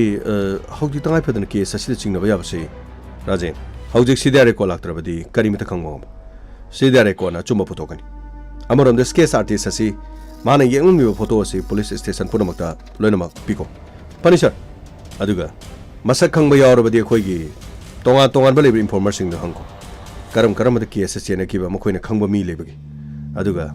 ꯌꯥꯔꯤꯕ ꯃꯈꯩ ꯃꯁꯛ ꯈꯪꯂꯕꯗꯤ ꯀꯦꯁ ꯑꯁꯤꯗ ꯑꯩꯈꯣꯏꯒꯤ ꯂꯪꯂꯥ ꯂꯪꯖꯤꯟ ꯑꯣꯏꯒꯗꯧꯔꯤꯕꯅꯤ ꯁꯥꯔ ꯑꯝꯇ ꯆꯪꯖꯔꯛꯀꯦ ꯁꯥꯔ ꯁꯟꯗꯣꯁ ꯆꯪꯉꯣ ꯌꯥꯅꯤ ꯐꯅꯤ ꯁꯥꯔ ꯁꯥꯔ ꯁꯤ ꯑꯝꯇ ꯌꯦꯡꯕꯤꯌꯨ ꯁꯥꯔ ꯀꯗꯥꯏ ꯁꯥꯔ ꯊꯧꯗꯣꯛ ꯊꯣꯛꯄ ꯅꯨꯃꯤꯠ ꯑꯁꯤꯗ ꯃꯐꯝ ꯑꯁꯤꯗ ꯂꯣꯀꯦꯁꯟ ꯑꯣꯏꯈꯤꯕ ꯅꯝꯕꯔꯁꯤ ꯁꯤꯗ ꯂꯩꯔꯦ ꯃꯤꯑꯣꯏ 3 ꯑꯗꯨꯅꯗꯤ ꯃꯤꯑꯣꯏ 3 ꯍꯥꯏꯕꯗꯤ ꯁꯤꯔꯤꯕꯁꯤꯒ ꯃꯤꯑꯣꯏ 5 ꯑꯗꯨꯒ ꯃꯤꯑꯣꯏ 5 ꯑꯁꯤꯒꯤ ꯅꯝꯕꯔꯗꯤ ꯆꯣꯡꯊꯣꯛꯄ ꯑꯗꯨꯒ ꯁꯤꯒꯤ ꯍꯧꯖꯤꯛ ꯄꯤꯔꯝꯕ ꯅꯝꯕꯔ ꯍꯥꯏꯕꯗꯤ ꯃꯍꯥꯛꯅ ꯎꯍꯧꯏ ꯍꯥꯏꯕꯅꯤꯅ ꯁꯥꯔ ꯁꯤꯒꯤ ꯅꯝꯕꯔꯁꯤꯒꯗꯤ ꯁꯥꯔ ꯁꯤ ꯃꯅꯨꯡꯗ ꯐꯪꯉꯤꯁꯤꯗ ꯑꯃꯒꯗꯤ ꯆꯥꯟꯅꯔꯦ ꯑꯦꯅꯤꯋꯦ ꯃꯍꯥꯛ ꯃꯐꯝ ꯑꯗꯨꯗ ꯍꯥꯏꯕꯗꯤ ꯅꯨꯄꯥꯁꯤꯅ ꯁꯤꯔꯝꯗꯥꯏꯗ ꯃꯐꯝ ꯑꯗꯨꯗ ꯂꯣꯀꯦꯁꯟ ꯑꯣꯏꯔꯒ ꯂꯩꯔꯤ ꯑꯗꯨ ꯑꯣꯏꯔꯒꯗꯤ ꯃꯍꯥꯛꯅ ꯀꯦꯁ ꯑꯁꯤꯗ ꯎꯍꯧꯏ ꯍꯥꯏꯕ ꯋꯥꯐꯝꯁꯤꯗꯤ ꯆꯨꯝꯒꯗꯧꯔꯤ ꯁꯥꯔ ꯑꯗꯨꯗꯤ ꯄꯨꯟꯅ ꯃꯤꯁꯤ ꯁꯤꯔꯤꯕ ꯃꯤꯁꯤꯒ ꯍꯥꯠꯂꯤꯕ ꯃꯤ 3 ꯑꯃꯒ 3 ꯑꯗꯨꯒ ꯍꯧꯖꯤꯛ ꯎꯔꯤꯕ ꯋꯤꯠꯅꯦꯁ ꯑꯁꯤꯒ ꯑꯗꯨꯒꯗꯤ ꯁꯥꯔ 5 ꯃꯥꯅꯤ ꯃꯈꯣꯏ 5 ꯑꯗꯨꯕꯨ ꯍꯧꯖꯤꯛ ꯈ꯭ꯋꯥꯏꯗꯒꯤ ꯂꯨꯔꯤꯕꯁꯤ ꯁꯤꯔꯤꯕ ꯃꯤꯑꯣꯏ ꯑꯁꯤ ꯀꯅꯥꯅꯣ ꯍꯥꯏꯕ ꯈꯪꯗ꯭ꯔꯤ ꯃꯁꯛ ꯃꯃꯤꯡ ꯀꯔꯤꯃꯠꯇ ꯈꯪꯗ꯭ꯔꯤ ꯃꯍꯥꯛꯀꯤ ꯃꯁꯥꯗ ꯐꯪꯂꯤꯕ ꯗꯣꯛꯇꯔꯒꯤ ꯐꯪꯂꯤꯕ ꯄ꯭ꯔꯦꯁꯀ꯭ꯔꯤꯞꯁꯟ ꯑꯁꯤꯗꯤ ꯍꯣꯁꯄꯤꯇꯥꯜ ꯃꯃꯤꯡꯁꯨ ꯀꯔꯤꯃꯠꯇ ꯈꯪꯗꯦ ꯑꯩꯈꯣꯏꯅ ꯆꯠꯂꯒ ꯇꯣꯉꯥꯟ ꯇꯣꯉꯥꯟꯕ ꯍꯣꯁꯄꯤꯇꯥꯜꯁꯤꯡ ꯅꯠꯇ꯭ꯔꯒ ꯗꯣꯛꯇꯔꯒꯤ ꯀ꯭ꯂꯤꯅꯤꯛꯁꯤꯡꯗ ꯑꯃꯃꯝꯇ ꯍꯪꯉꯒ ꯊꯤꯕ ꯍꯥꯏꯕꯁꯤꯁꯨ ꯑꯔꯥꯏꯕꯗꯤ ꯑꯣꯏꯔꯣꯏ ꯁꯔ ꯑꯗꯨꯗꯤ ꯀꯗꯥꯏꯗ ꯊꯤꯔꯨꯒꯅꯤ ꯁꯔ ꯀꯔꯤꯅꯣ ꯗꯣꯛꯇꯔꯒꯤ ꯆꯦꯗꯣ ꯍꯥꯏꯐꯦꯠ ꯃꯥꯟꯅꯕꯁꯤꯡ ꯗꯣꯛꯇꯔꯒꯤꯗꯣ ꯁꯔ ꯑꯩꯈꯣꯏꯅ ꯐꯦꯁꯕꯨꯛꯀꯨꯝꯕꯗ ꯀꯔꯤꯒꯨꯝꯕꯗ ꯁꯣꯁꯤꯌꯦꯜ ꯃꯦꯗꯤꯌꯥꯗ ꯊꯥꯒꯠꯂꯒ ꯃꯁꯤ ꯀꯔꯝꯕ ꯗꯣꯛꯇꯔꯒꯤ ꯃꯥꯟꯕꯒꯦ ꯍꯥꯏꯅ ꯍꯪꯕꯒꯨꯝꯕꯗꯤ ꯀꯥꯟꯅꯒꯗ꯭ꯔꯥ ꯁꯔ ꯀꯃꯥꯏ ꯑꯗꯨꯁꯨ ꯁꯣꯏꯗꯅ ꯀꯥꯟꯅꯒꯅꯤ ꯍꯣꯁꯄꯤꯇꯥꯜ ꯃꯃꯤꯡ ꯈꯪꯉꯕꯗꯤ ꯁꯤ ꯑꯦꯁꯇ ꯏꯔꯤꯕ ꯔꯤꯁꯤꯞ ꯅꯝꯕꯔꯗꯒꯤ ꯃꯗꯨꯒꯤ ꯗꯦꯠ ꯑꯃꯗꯤ ꯌꯦꯡꯈꯤꯕ ꯗꯣꯛꯇꯔ ꯇꯤꯀꯦꯠ ꯀꯛꯂꯤꯕꯁꯤꯒꯤ ꯃꯃꯤꯡ ꯁꯣꯏꯗꯅꯃꯛꯀꯤ ꯊꯣꯛꯀꯅꯤ ꯃꯍꯥꯛꯀꯤꯁꯤ ꯃꯇꯝ ꯈꯔꯒꯤ ꯃꯃꯥꯡꯗ ꯁꯣꯏꯗꯅꯃꯛꯀꯤ ꯗꯣꯛꯇꯔꯗ ꯃꯍꯥꯛ ꯃꯁꯥ ꯌꯦꯡꯕ ꯑꯣꯏꯔꯝꯃꯤ ꯑꯗꯨꯕꯨ ꯁꯤ ꯑꯦꯁꯁꯤ ꯃꯟꯈꯤꯕꯅ ꯍꯣꯁꯄꯤꯇꯥꯜꯒꯤ ꯃꯃꯤꯡꯗꯤ ꯀꯛꯈ꯭ꯔꯦ ꯑꯁ ꯈꯪꯗ꯭ꯔꯦꯅꯦ ꯀꯔꯤꯅꯣ ꯈꯪꯗ꯭ꯔꯦ ꯁꯤꯗ ꯏꯔꯤꯕ ꯏꯕꯨꯡꯉꯣ ꯏꯕꯦꯝꯃꯁꯤꯡꯁꯤꯅ ꯈꯨꯏꯁꯤꯁꯨ ꯐꯖꯅ ꯏꯔꯗꯤ ꯐꯩꯗ ꯗꯣꯛꯇꯔꯁꯤꯁꯨ ꯁꯨꯃꯥꯏꯅ ꯇꯧꯔ ꯀꯔꯤꯅꯣ ꯃꯥꯒꯤꯁꯤꯕꯣ ꯑꯦꯁ ꯀꯦ ꯁꯤꯡ ꯍꯥꯏꯔꯤꯕ꯭ꯔꯥ ꯑꯦꯁ ꯀꯦ ꯑꯅ ꯏꯔꯒ ꯁꯨꯃꯥꯏꯅ ꯇꯤꯟꯊꯣꯔꯣꯛ ꯃꯌꯥꯝ ꯌꯦꯠꯂꯒ ꯁꯨꯃꯥꯏꯅ ꯈꯣꯠꯄꯅꯤꯅꯦ ꯇꯧꯔꯤꯁꯦ ꯀꯔꯤ ꯍꯥꯏꯒꯗꯕꯅꯣ ꯈꯪꯗꯦꯗ ꯑꯉꯥꯡꯁꯥ ꯍꯧꯖꯤꯛ ꯂꯩꯔꯤꯕ ꯐꯤꯕꯝ ꯑꯁꯤꯗꯗꯤ ꯄꯣꯁꯠꯃꯣꯔꯇꯦꯝꯒꯤ ꯔꯤꯄꯣꯔꯠ ꯂꯥꯛꯄꯒꯤ ꯇꯉꯥꯏꯐꯗꯕꯁꯨ ꯂꯩ ꯄꯣꯁꯠꯃꯣꯔꯇꯦꯝꯒꯤ ꯔꯤꯄꯣꯔꯠꯇ ꯃꯍꯥꯛ ꯃꯇꯧ ꯀꯔꯝꯅ ꯁꯤꯕꯅꯣ ꯃꯇꯧ ꯀꯔꯝꯅ ꯍꯥꯠꯄꯅꯣ ꯄꯨꯡ ꯀꯌꯥꯗ ꯁꯤꯕꯅꯣ ꯍꯥꯏꯕꯒꯤ ꯆꯞ ꯆꯥꯕ ꯑꯃꯁꯨ ꯑꯩꯈꯣꯏꯅ ꯐꯪꯂꯤꯕ ꯂꯣꯀꯦꯁꯟ ꯑꯁꯤꯗ ꯇꯣꯉꯥꯟ ꯇꯣꯉꯥꯟꯕ ꯃꯤꯑꯣꯏꯁꯤꯡꯒꯤ ꯂꯣꯀꯦꯁꯟ ꯐꯪꯂꯤꯕꯁꯤꯡ ꯑꯁꯤꯒ ꯁꯤꯔꯤꯕꯒꯤ ꯄꯨꯡꯁꯤꯡ ꯑꯁꯤꯒ ꯆꯥꯟꯅꯕ꯭ꯔꯥ ꯍꯥꯏꯕꯒꯤ ꯇꯉꯥꯏꯐꯗꯕꯁꯨ ꯌꯦꯡꯒꯗꯕ ꯂꯩ ꯁꯔ ꯀꯔꯤꯅꯣ ꯃꯥꯒꯤ ꯍꯦꯗꯐꯣꯟ ꯑꯃ ꯐꯪꯕꯗꯨꯗꯤ ꯍꯦꯗꯐꯣꯟꯗꯨꯗꯒꯤꯗꯤ ꯁꯔ ꯀꯔꯤ ꯑꯣꯏꯕ ꯌꯥꯕ ꯂꯩꯕꯖꯥꯠꯅꯣ ꯁꯔ ꯀꯔꯤ ꯑꯣꯏꯒꯅꯤ ꯁꯔ ꯒꯥꯎꯃꯩ ꯍꯦꯗꯐꯣꯟ ꯑꯗꯨ ꯃꯍꯥꯛꯀꯤ ꯐꯣꯟꯗ ꯁꯣꯏꯗꯅꯃꯛꯀꯤ ꯁꯤꯖꯤꯟꯅꯕ ꯑꯣꯏꯔꯝꯒꯅꯤ ꯃꯍꯥꯛꯀꯤ ꯐꯣꯟꯗꯤ ꯐꯪꯈꯤꯗ꯭ꯔꯦꯗꯅ ꯑꯗꯨꯕꯨ ꯐꯣꯟ ꯑꯗꯨꯒꯤ ꯅꯝꯕꯔꯒ ꯈꯪꯂꯒꯗꯤ ꯑꯃꯨꯛ ꯍꯦꯟꯅ ꯅꯨꯡꯉꯥꯏꯒꯗꯕꯅꯤ ꯑꯃꯔꯣꯝꯗ ꯑꯁꯤꯕꯁꯤ ꯃꯁꯛ ꯇꯥꯛꯄ ꯉꯝꯂꯕꯗꯤ ꯀꯦꯁ ꯑꯁꯤꯗ ꯂꯪꯂꯥ ꯂꯪꯖꯤꯟ ꯈꯔꯗꯤ ꯄꯨꯊꯣꯛꯀꯗꯕꯅꯤ ꯁꯔ ꯀꯅꯥꯅꯣ ꯅꯨꯄꯤ ꯑꯃꯒ ꯀꯔꯤꯅꯣ ꯑꯉꯥꯡ ꯑꯃ ꯆꯪꯉꯤꯅꯦ ꯁꯔ ꯄꯥꯈꯪ ꯃꯆꯥꯔ ꯀꯔꯤꯅꯣ ꯑꯃꯒ ꯀꯅꯥꯅꯣ ꯌꯦꯡꯉꯣ ꯁꯔ ꯑꯩꯈꯣꯏ ꯑꯝꯇ ꯁꯔꯒ ꯑꯝꯇ ꯎꯅꯖꯒꯦꯕ ꯁꯔ ꯂꯦꯡꯁꯤꯟꯕꯤꯔꯣ ꯁꯣꯝꯗ ꯂꯥꯛꯄꯤꯌꯨ ꯑꯩꯈꯣꯏ ꯁꯔ ꯁꯤꯗ ꯂꯩꯔꯦ ꯂꯥꯛꯄꯤꯌꯨ ꯀꯔꯤ ꯍꯥꯏꯕꯤꯅꯤꯡꯕꯅꯣ ꯁꯣꯝꯗ ꯑꯩꯈꯣꯏ ꯁꯔ ꯁꯤꯗ ꯂꯩꯔꯦ ꯁꯔ ꯑꯁꯤꯕ ꯑꯃꯈꯛ ꯁꯔ ꯈꯣꯏꯅ ꯐꯪꯉꯦꯅ ꯍꯥꯏꯕ ꯁꯔ ꯃꯉꯣꯟꯗ ꯀꯔꯤ ꯑꯥꯏꯗꯤ ꯌꯥꯎꯕꯤꯔꯝꯕꯒꯦ ꯅꯠꯇ꯭ꯔꯒ ꯃꯥꯕꯨ ꯃꯁꯛ ꯈꯪꯕ ꯌꯥꯕ ꯃꯍꯥꯛꯀꯤ ꯐꯤꯔꯣꯜꯅꯆꯤꯡꯕ ꯅꯠꯇ꯭ꯔꯒ ꯃꯍꯥꯛꯀꯤ ꯐꯣꯇꯣ ꯀꯥꯞꯄ ꯐꯣꯇꯣꯅꯆꯤꯡꯕꯗꯤ ꯑꯩꯈꯣꯏꯗ ꯂꯣꯏꯅ ꯂꯩꯖꯩ ꯑꯗꯨꯕꯨ ꯐꯣꯇꯣꯁꯤꯡ ꯑꯁꯤ ꯃꯃꯥꯏ ꯊꯤꯅ ꯁꯣꯛꯄꯅꯤ나 ꯌꯦꯡꯕꯗ ꯀꯌꯥ ꯅꯨꯡꯉꯥꯏꯔꯔꯣꯏ ꯃꯍꯥꯛꯀꯤ ꯐꯪꯕ ꯍꯥꯏꯕ ꯕꯣꯔꯥ ꯑꯗꯨꯗ ꯃꯍꯥꯛ ꯃꯣꯖꯥ ꯐꯨꯔꯤꯠ ꯑꯃꯒ ꯃꯍꯥꯛꯀꯤ ꯈꯣꯡꯒ꯭ꯔꯥꯎ ꯑꯃꯒꯅꯤ ꯁꯦꯠꯂꯝꯕꯁꯤ ꯐꯨꯔꯤꯠꯇꯤ ꯌꯥꯎꯔꯝꯗ꯭ꯔꯦ ꯑꯗꯨꯒ ꯃꯣꯕꯥꯏꯜ ꯐꯣꯟꯒꯤ ꯍꯦꯗꯐꯣꯟ ꯑꯃꯒ ꯗꯣꯛꯇꯔ ꯌꯦꯡꯈꯤꯕꯒꯤ ꯆꯦ ꯑꯃꯒ ꯃꯁꯤ ꯈꯛꯇꯅꯤ ꯌꯥꯎꯔꯝꯕ ꯑꯁꯤꯕ ꯍꯛꯆꯥꯡꯗꯤ ꯍꯣꯁꯄꯤꯇꯥꯜꯗ ꯂꯩ ꯍꯣꯁꯄꯤꯇꯥꯜꯗ ꯆꯠꯂꯒ ꯃꯁꯛ ꯇꯥꯛꯄꯤꯕ ꯌꯥꯒꯅꯤ ꯑꯗꯨꯗꯤ ꯑꯩꯈꯣꯏ ꯍꯣꯁꯄꯤꯇꯥꯜꯗ ꯌꯥꯅꯤ ꯑꯩꯈꯣꯏꯒ ꯄꯨꯟꯅ ꯆꯠꯃꯤꯟꯅꯔꯁꯤ ꯀꯔꯤ ꯅꯨꯃꯤꯠꯇꯒꯤ ꯍꯜꯂꯛꯇꯕꯅꯣ ꯅꯨꯃꯤꯠꯇꯤ ꯈꯔ ꯌꯥꯝꯃꯤ ꯌꯨꯝꯗꯒꯤ ꯊꯣꯛꯈꯤꯕꯅꯤ ꯊꯕꯛ ꯁꯨꯅꯤ ꯍꯥꯏꯗꯅ ꯆꯠꯈꯤꯕ ꯑꯗꯨꯕꯨ ꯑꯩꯈꯣꯏꯅ ꯃꯊꯪ ꯁꯣꯁꯤꯌꯦꯜ ꯃꯦꯗꯤꯌꯥꯗ ꯎꯔꯛꯄꯗ ꯄꯨꯂꯤꯁ ꯁ꯭ꯇꯦꯁꯟ ꯃꯐꯝ ꯑꯁꯤꯗꯒꯤ ꯈꯪꯒꯅꯤ ꯍꯥꯏ ꯑꯩꯈꯣꯏꯗꯤ ꯃꯐꯝ ꯑꯁꯤꯗꯒꯤ ꯅꯠꯇꯦ ꯑꯩꯈꯣꯏꯗꯤ ꯈꯔ ꯂꯥꯞꯆꯕꯅꯤ ꯑꯗ ꯑꯁꯤꯕ ꯑꯃ ꯐꯪꯉꯤ ꯍꯥꯏꯕꯗꯨꯗ ꯃꯍꯥꯛꯅ ꯌꯨꯝꯗꯒꯤ ꯊꯣꯛꯈꯤꯕꯒ ꯍꯜꯂꯛꯇꯕꯒ ꯑꯃꯨꯛꯇꯪ ꯌꯦꯡꯖꯅꯤꯡꯗꯅ ꯐꯔꯦ ꯑꯗꯨꯗꯤ ꯑꯩꯈꯣꯏ ꯆꯠꯅꯕ ꯇꯧꯁꯤ ꯃꯥꯡ ꯊꯥꯕꯤꯔꯣ ꯒꯥꯃꯩ ꯁꯔ ꯒꯥꯔꯤ ꯊꯧꯔꯣ ꯐꯪꯒꯅꯤ sir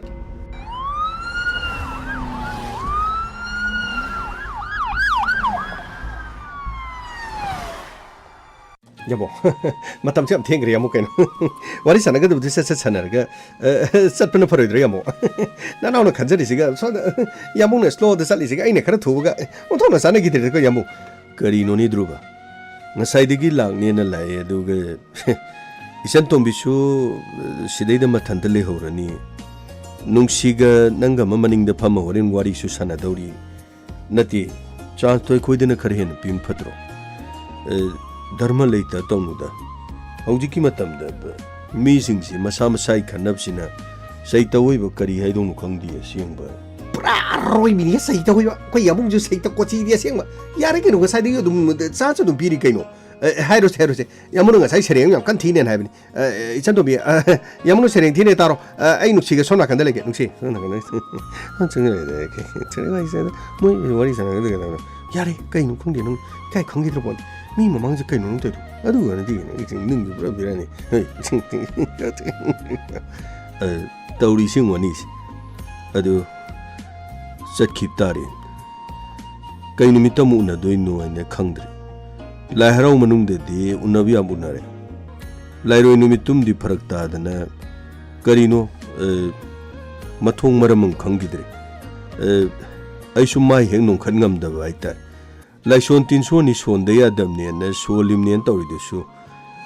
karino sa hong na ba yumban ke ban ga mari le na ba ne na karino ipai pu gi chana kang lo ne tauri do yeng bu sungam de ta bu sungam de nangi mai thong ura ga ikai je da na dum lo tan le ram mai to jin karino chenjan khu ba pang khu khu da na wisal ga pang khong khong ni angau ba jin tauri chi adu yamo na Sairing Matini Hasibu Jumbro. Garai de no, Sairing E. Him did. Sumaina Namunuk seed and Wahiamanita Hiram Gento. Manning aside, it's a being armed, the sun some to be the some issue high siren, some calamanid. See, Hiroba, Tageba, Karino Hiroba. Adu Abudi Nango Hanbu Urub, the Impungao Kimin. Puning saying the Mirang Langa dum lay. Nasang na tong na fazariba nangi nungsiba wahi kaya da aidi pungaw ngaw na dum laydim phalam kidra po na aina phalam dabs nangi singlok saktam sangkhon bi aduga nangi koloi minglen du hek aina khangkhib du dei pungaw ngaw kidna nisa pu sag loin to ga achumba lambi de lakhibse santom bi thengna ramdra de drubu kari werang mani je gyanta di nangbu urubada pungaw ngaw kimnina Tumba chaba karim khangi de nana karimi shumle wa purim no shoi khangdi aduga aina haning bam khakti leko aibu tathi ne ga nangna tawdana aiga mirai ramdana ga chat khredi ba aidi pura ngau oini ko tasengke mong iman mandana hujika nupi singsi phone ani hum paire nupi se karino nupa yam koi nei ga dai adu mai taw taram di santumbi aidi pura loire Kaino yamong ay dubo. Ay ba dumay na tao daw man bray sibo. Ay nihingli ba se? Yamong kita magtani. Adu budi ay sukhalim nid. Isan tombi hingli si druba gini, druba na hingi si isan tombi gini si adum khangim nid. Adi sum kaim kaan da sum huji kaan tanari pao sing sina pakhatta ba isungam da ba ay tari. Pari ni dudi. Yamong isering tini hay dudi. Hay ma. Ay nga sang hari do ay sering ni. Adu ra sering ay sibo. Adu natab de karino ay na hay dorib sibo. Nati angang chadong na koi na pai bi chekla ni adu ni ada ni thabal gi pom da nangi samlang ay na ibo je pu sering amuk thigi drive. As paday. Ako yamong sering gi saita pura arroy bini he. Pura arroy bini. Nangi tofong khangdab du tawrun. Yaris koi sanap tawrs. Yamo adudi ay daito ga maning da tong tari ni adudi. Noni maning tong de nang thauge hari bro. Adugi nati ay khweni maning da phamdadi mamang da kamai phamdoino. Kaino haisibo. Maning ai nu ani tong dong ni mamang ai duna ani tong chu driver gim khaido khro. Amadudi to tong nang maning na than tong nu ai roi kaino.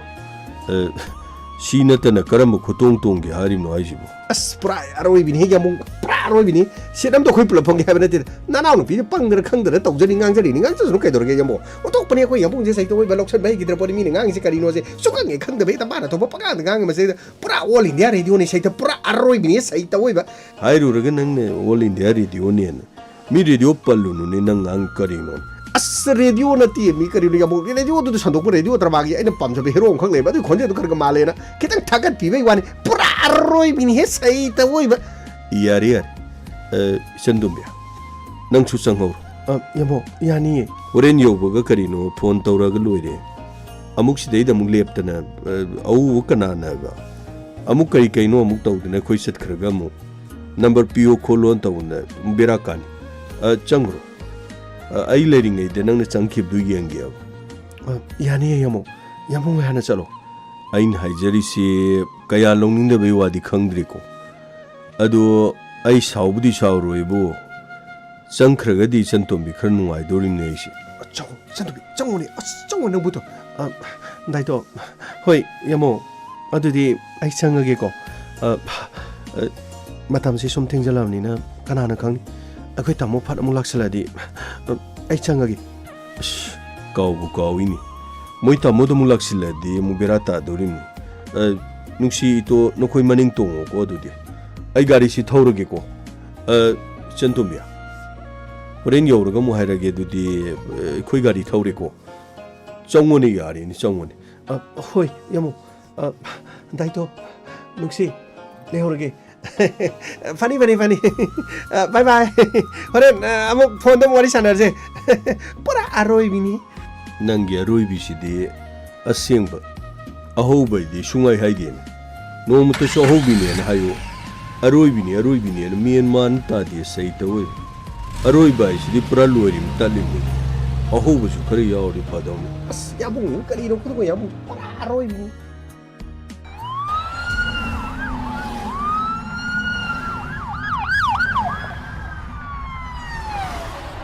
Come on. No, come on. Mukhoy gari do kai sakre. Sir, si mamang da kham dan lai re sir. No, mok to pusalas. Pani sir. Ki da mok to karino. Me khugo wa kara ga karino. Yan nan ta de. Sai ta police koi gi thabak si deba. Sigum ma se hing ba kari go ma di pa u da bani na si ba kra kari kra ma kra ka si da ni. ꯃꯁꯤꯗꯕꯨ ꯇꯧꯖꯒꯦꯗꯅ ꯀꯔꯤꯅꯣ ꯍꯣꯠꯅꯔꯤꯕꯅꯤꯅꯦ ꯇꯧꯔꯤꯁꯦ ꯌꯥꯔꯦ ꯃꯣꯏ ꯀꯧꯁꯜꯂꯣ ꯏꯊꯦ ꯃꯈꯣꯏ ꯁꯣꯟꯗ ꯀꯔꯤꯅꯣ ꯑꯉꯥꯡ ꯅꯪꯁꯨ ꯂꯥꯛꯑꯣ ꯅꯨꯄꯥ ꯃꯆꯥ ꯅꯪꯁꯨ ꯁꯣꯟꯗ ꯂꯥꯛꯀꯦꯌꯣ ꯁꯤꯗ ꯂꯥꯛꯀꯦꯌꯣ 이bungo 그리노 ꯑꯩꯈꯣꯏꯒꯤ ꯃꯣꯛꯀꯤ ꯃꯤꯗꯨꯅ ꯀꯗꯥꯏ ꯆꯠꯈ꯭ꯔꯦ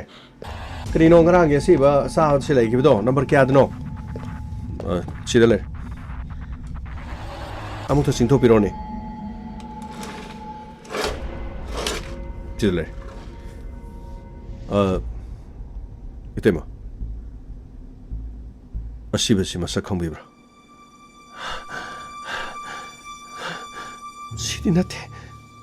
시디나테 아이기 프로이베나테 이때마 마사세 소문 기베나 마하키 마사 康멍감다반 마하키 릴리바 모자푸릿 아두가 마하키 콩그라 마도푸노막티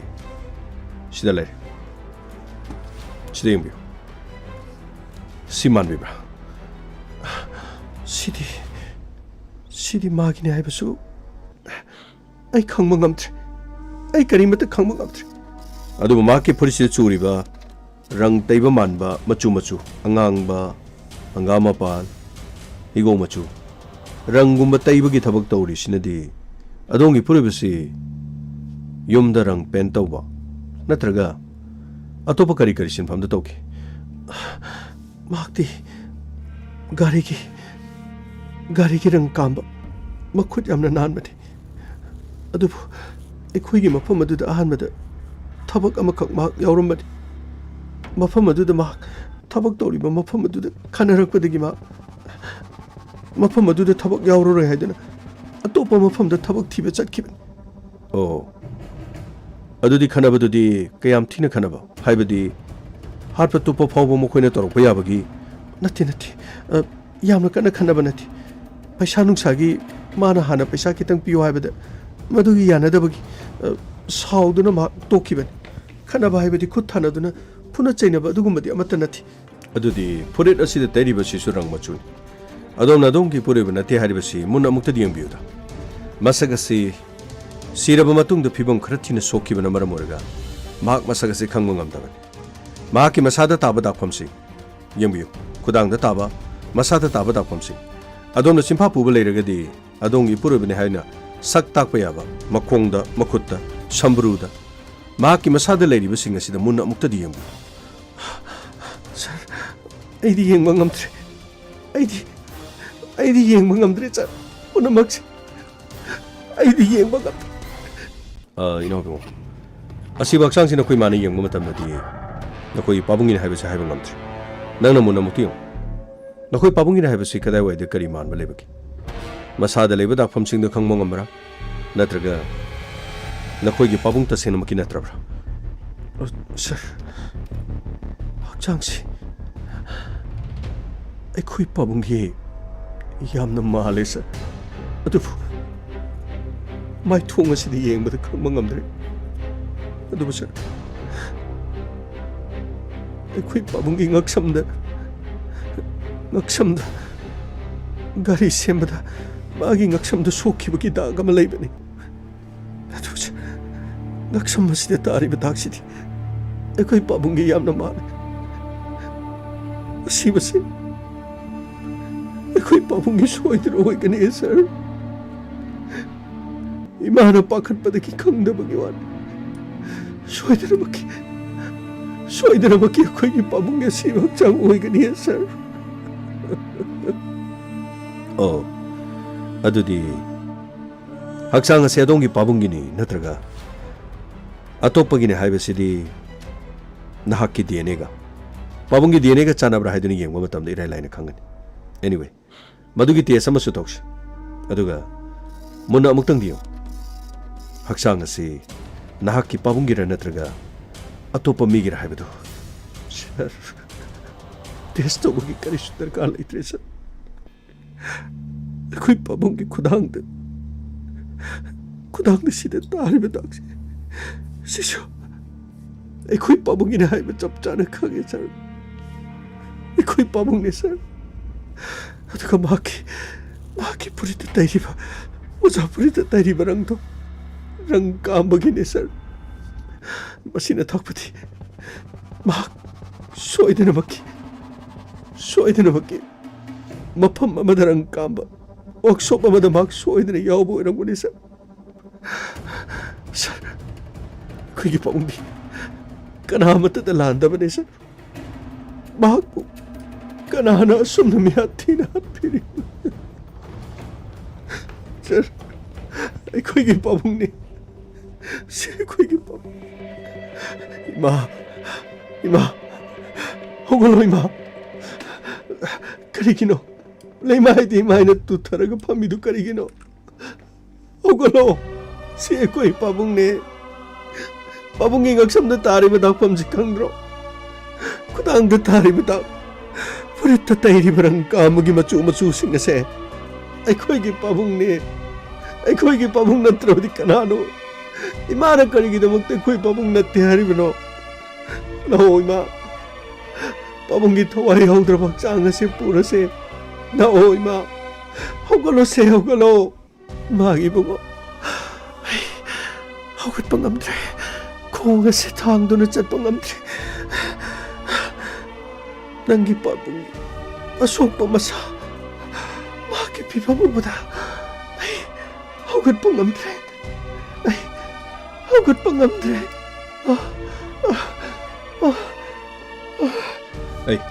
ꯗꯥꯎꯃꯩ ꯁꯥꯔ 이싱 기다 보러 파그레 sir 이모세 이마시 같이 가로 sir 이싱 기다 레디 sir sir 가만히 뭐 걱정 되게요 파닉 sir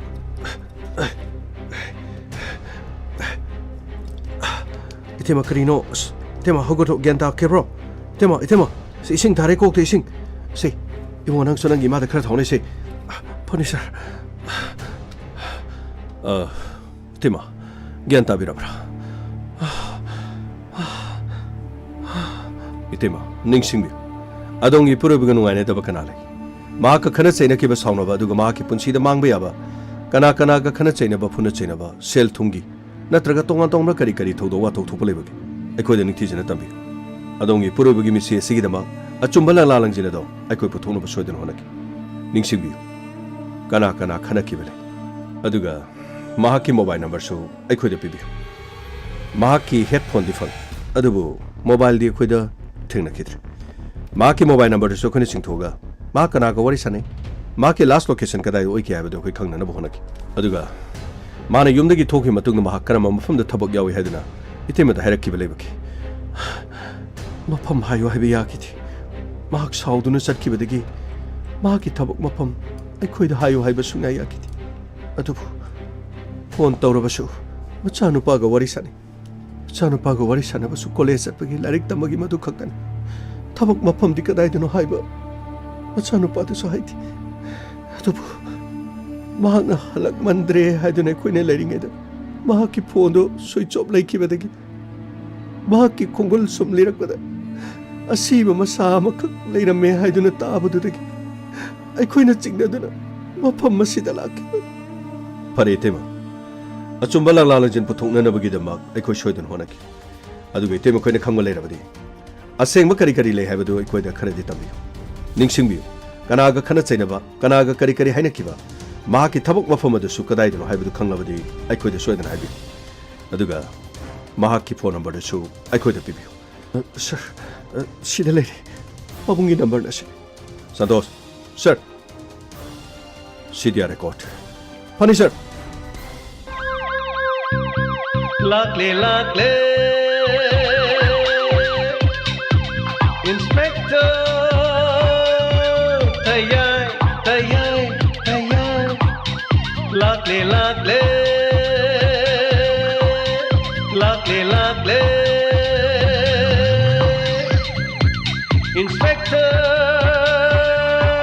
Tayai Tayai Tayai Uthanaba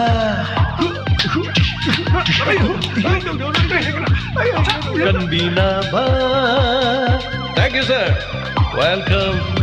Uthanaba Kanbinaba Inspector Tayai Tayai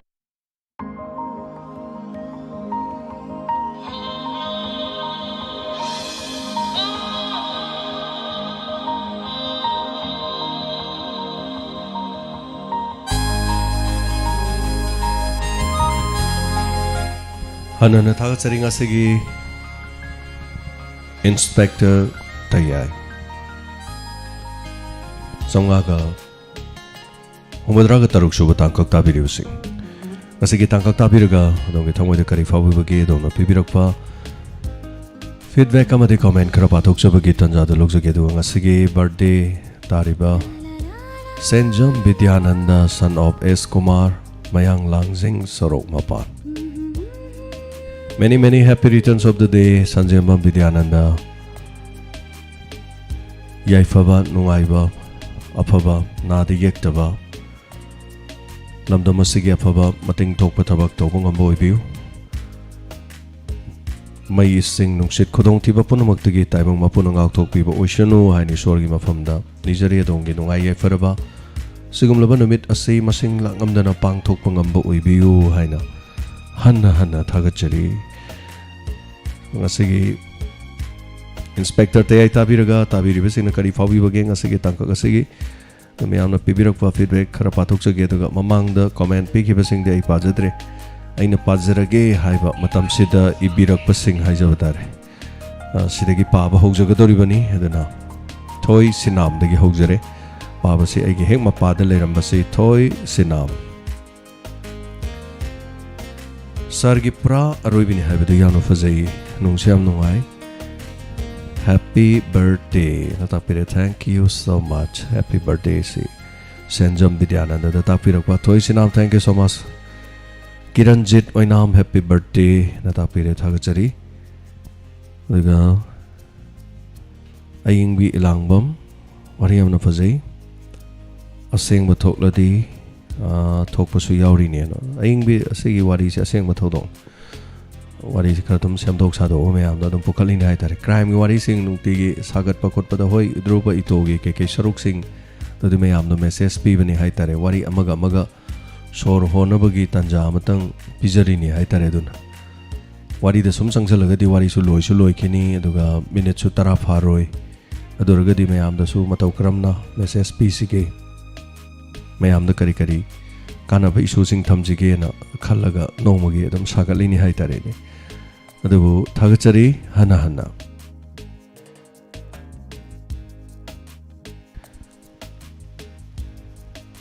ipa ipuna fattaba thabakti tohoide sahide haihide takpi bakana sulobi de chuman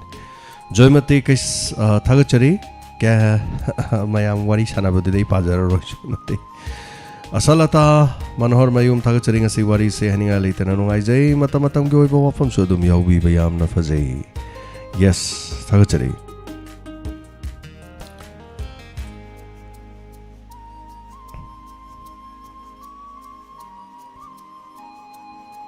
jara cengka kibda ayogre yes Ajit Waikom Thagachari matamatang gi wari puto pirakpasi wakal loksing ojai na ta pirakpa thagachari ngasigisu lamgi amadi drug ki matangda tawbado haitare drug ki mayamna adum haibado aina chief minister na mai thabani na ine haijabado mayamna di pungningi warolda drug pharaga no mata mai thade adu mai thagramni ngarang aduna aina mamangda su chief minister na thabani ko mamangda su na aina haijabado masini thauram sing se koi amna adum loina banina adum khangjai haitare ko thank you so much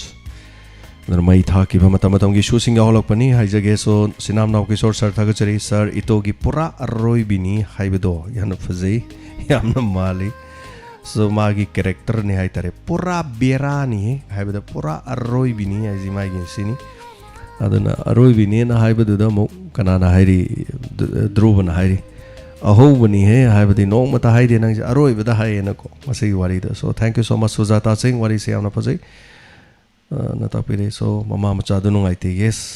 thoi bani thodo maya mok daga mapa asiba mapuroi ba siba du sak tak ba du oiram ba yauri bani mayam thoi bani Sundarani Sogol sem thagachiri loi ki mayam ngasi episode am nungai ken tapira ko thank you so much AK Anil Singh sar yamna fazai sen se magul yamna leye sar character ko di mak 100% oi na tapira ko thank you so much Anil Singh fazana dum critic to birak pa haitare ko critic haiba male criticize haiba male do critic oi bi good haitare ne so thank you so much abe chanaurem thank you so much aduga live rapam Rocky mi hat pasibu kanano oigedaba mi oi na so tagachari karigum clue khara di dum leiram ni mayamna kari oiram godage kramai to godage haibedo dum khanbiro mayamda dum so thank you so much Helen long jump Sergi Konjel se e har impal gi sangna kadai thi mandoi no da mandam ni da Helen long jump amuk oja me da jit na sauni hai tar matam du da ya makon do koi gi am pamjab ne ba hero oja me da jit yam phajab ne Konjel do yam lem na amat oi ne ga ngang do nongala su thabalei leinam gai du di phajadna film oina thora about the hero do gi khonjel do jame da ki khonjen na tradi suman maloi na film du da masa gi hero komi be hero do khonjen ngang handrim ni kaino kaya ngam goram no ngam bai di khonjen du gi magun na ne adana yamo na kau do khoi kaino na ga gaitri na ga kaui dana basantala e de mana ga khumak pa phajabane be yam adagi yam nuksibani haitare kapsu yam kapani adugi de film oin tholok bodu su yeng bodu dum kappe lila oina radio da ta bodu su dum kappe cassette da ta bodu dum kappe yam nuksibani haitare adu film du gi dialogue to adung hakta ju taraga dum yam nungai haitare karino da yam susanna bodu yam phajaba haitare thank you so much yam nungai se phaja bu wari ke ataraga phaja ba mausa radio da ga ta bodu ai ba mayam sing do koin oja guru sing do lai oina loin khalle haitare makoi sing ado khoi gi motivate ni moina haudo piramba moini irak po wari de pi joro taring ni aduna ngasi khoine inspector TAYAI de wari ge irakanda kana gumbagi mapi joro tahan mangam targadi yes akhoi su tammi ni haitare ne ko thank you so much hana thaga chare kaisam nawba kuirabagi tungda ngasi amuk live chat live ta yaujare na ta pire thaga chare yam nungai wari so phajai maraksida chingdu lairubana yumdi tugai ki dore sir nungsiraba khundo thadol ani ta pire kaisam nawba kari lamda leiri no nawba kaisam si khangdre khoina odubu nungai te chingda lairubana chingda leiba yaroi na haibado aduga chingda leiba chingmi di dum chingda dum leiba yai dana ko aduga Manipur amadi tampak ta lo tonga na ani leiba yumthang na ba amana chingmi gi oiba yumthang na ba amana tammi gi oiba adu che tharak pa kan dadi tammi du dadi che tharaga chingmi du dadi che tharak te ga haiba sugum ka amarom su leidana ko hoi sina manung gi wari oikre anyway Anita Songtham happy birthday haibirakpa begarni sogol sem wari nungai na takpirakpa thagachari Inaw tokjom ngasigi wari haninga leita na fazai yambung na wangang budu yamna taba nungai hayeng wari makha nungai gadori tapire thagachari yes hayeng di wari sigi waroi sin amadi soidana la ni na tama haijegi bimala naurem thagachari ngasigi te ai wari fazai leptana tayai thabiba na tapire arai badi oiram loina tapire hoi adamai haitaren matam je am ko nadi haitare matam se numit mari ni humni ya leraga tayai wari du iu ga harga iraga di numit ni humni sida haitare sin by sin wahi by wahi aduga mayam da haitare yamna attract tawba haigadra kari haiduno khangdi ko ai si isana thaga jabata doiro khangdi kharadi dum ibu ngam doijani adu kuda kuda ki oirakpani na dum pakta bazu dum yawi haitare ko mayam na du ngakpi o na dum haijagi nyam cheliu gon mai sir wari yamna nungai wari makhata ninge na tapire thank you so much sanjay vidyanand aigi birthday ki wish tobibagi damba diamond radio gi thasem swana na thagachari na tapire thagachari vidyanand live yobiramba thank you so much and once again many happy returns of the day thagachari Rani Bala Laisang team ngasi suyano fazay Inspector TAYAI Gangway story thagachari na tapire Chan Kharibam thagachari Binodini Komdram ngasi gi wari yamna nungai happy birthday tapirakwa thagachari Vidyananda haiba Ranjita Kaisam thagachari ngasi gi wari fazay yamna nungai zai na tapire thank you so much Hanana thagachari Kabir Sarna Lila Gum Sarna Lila Gum Ba program amma satki bada mayam ge comment fakhi dabal jawi aduna saksara ga yensang yaw daba male ko haibire Kabir anyway Kabir hoi nong phadok su dum yaw ta bane agi sin pham jine ya da bane haitare aisu sumang lila isadi yam phatabani na haitare ko adu mate kharadang di chahi ani ma humdang di yawraga aisu dum lepke na dumaina khanba su lei haitare aduga aina tanjarapa manglanong khoksu leiba aise sumang lila dol amata da dum yawraga leiba sunghong hong daba artist ama aduganda khoi gi sumang lila council na mana ma kakpi ideal award anana makhak lei ai lila song thok song sin tawde lila party amada dum yawi haibagi mingchat amakhak aise phangjaninge haitare state kala academy na saisakpa best singer award haitare anirak pibire anirak phangjare 2014-15 2021 ai phangjare yare haitare ko dum mana phangjabani na ino honajarakpado adu state kala academy na mana pibi bagais ti am chawrum ne haitare ai motati aduga ideal award sumang lila dagi song daba yaukiba mafam dagi hong daba highway award to madum tanga phangjarade ina ima pabung gi mingda sumang lila da award amatanga thamjaram ge khalle aina kare haitare sumang lila gi lila roi singu nungsi jabada case award ama yam daba lila dugi moina piba ama leijaraga suko aina sum pijaning ba award ama haitar mayam gi viewer choice kaina mayam yengbiri basing jin hatak lilas dagi nupi sabi dagi nupa sabi dagi kwai dei phabji kanano gaina kwai dei phaba kari je mana da bhai tare ko smainga taro award am tanga aina hek award to phang pa chahi du dagi hai tare agi mangom khak lei hai tare adu phangdri baudi lila si yaugi ge ne yau bune hai tare tension jage thagachari hodorok tana wari je Kabir na wari je ta tholai aba dune aduna thank you so much mayam do share tau jari ni ai jo sor ho li ne hai tare thagachari bem chalai mate thangasi nungai jai Dhruva ito tombi ani wari chan tombi wari na tak pire thank you so much Anita hizam thagachari sangasi di live yaw fangjari nungai jai tak pire thank you so much happy birthday MD Ayazuddin thamoi kai ba thodok amani yes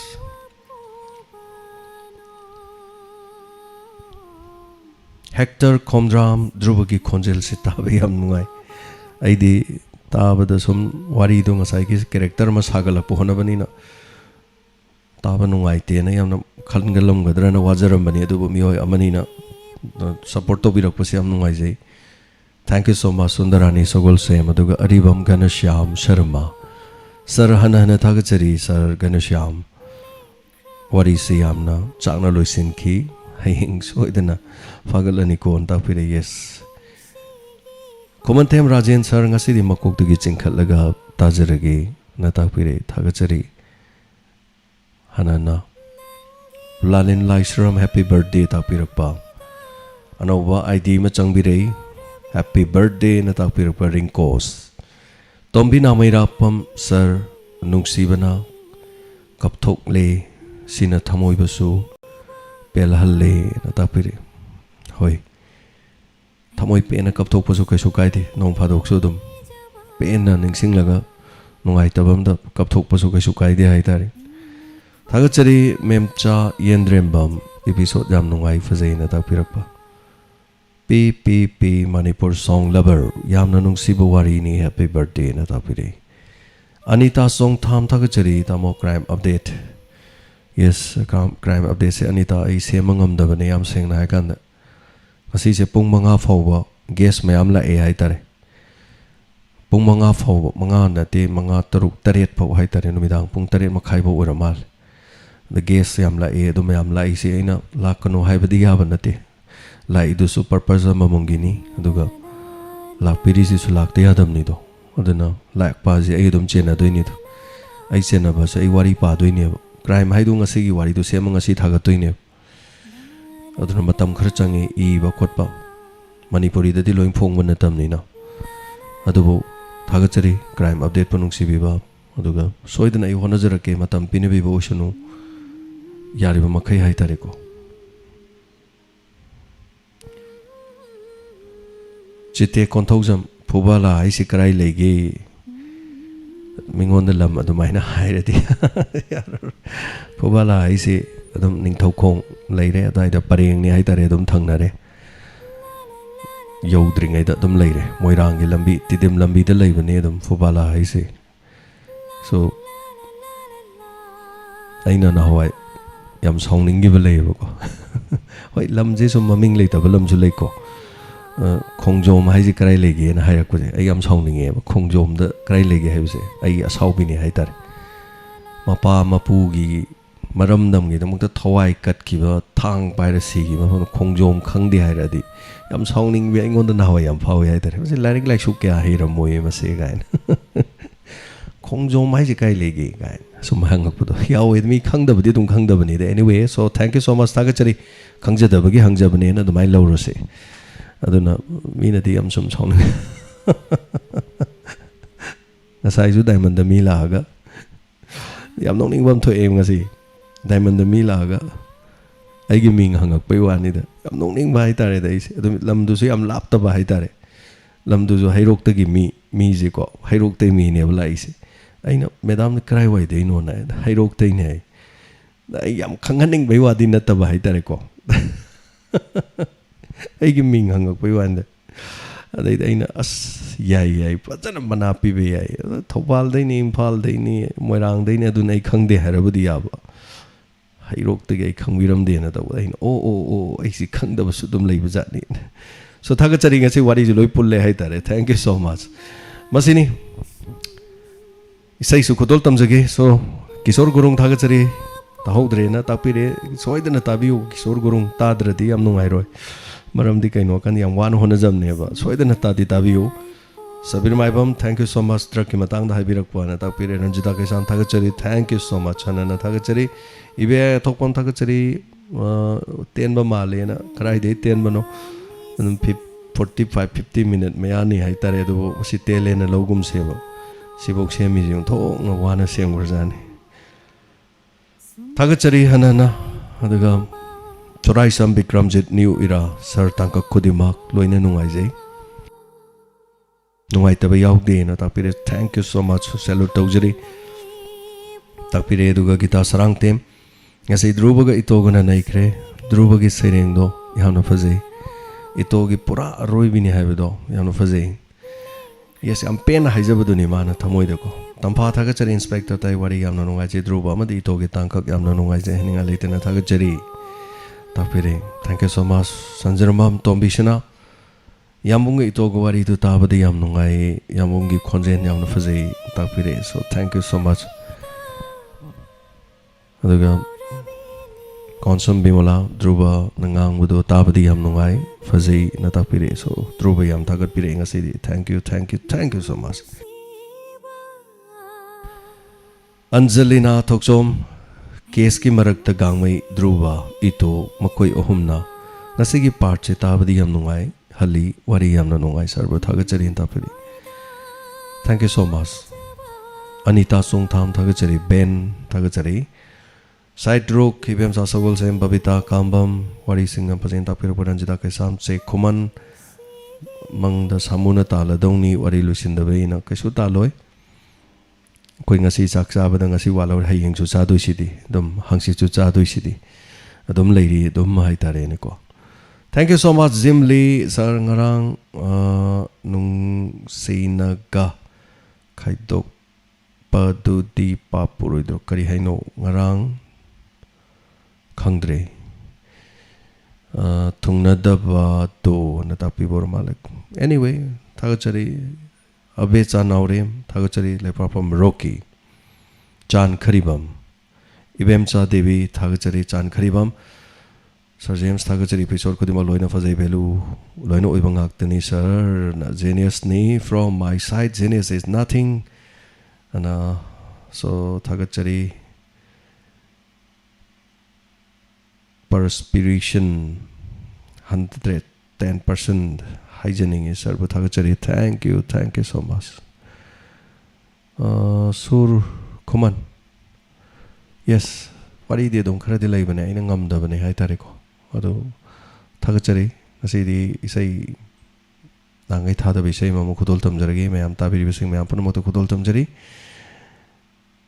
Quayrang Narabi Miss Na Tajabu Gamjabi Maito Kudol Tamjari Tabiriba Mampunamakta Katok Sabi Saini Natang Soro Honaba Haitarek So Punamak Taminasi Duga Marakamuk Lakchagi Quayrang Narabi Miss Na Tajabu Gamjabi Maito Quayrang Narabi Miss Na Jabungam jabi maito kayada ningthi jariba kayada ningthi jariba koi rao narabi mishna tha jabungam jabi maito koi rao narabi mishna tha jabungam jabi maito kayada ningthi jariba kayada Jariba Laklo ne nangu aige inaksida Laklo ne nangu aige inaksida Momo noklo Kayada ninti jariba Kayada ninti jariba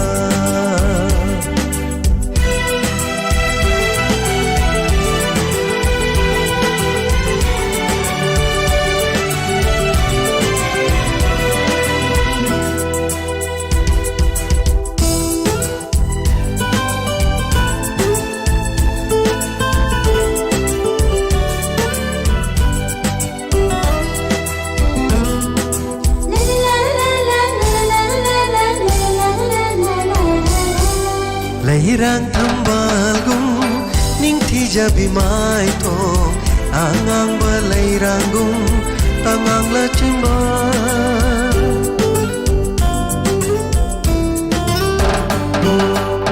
Leirang tambalgum ning tija bimai to angang baleirangum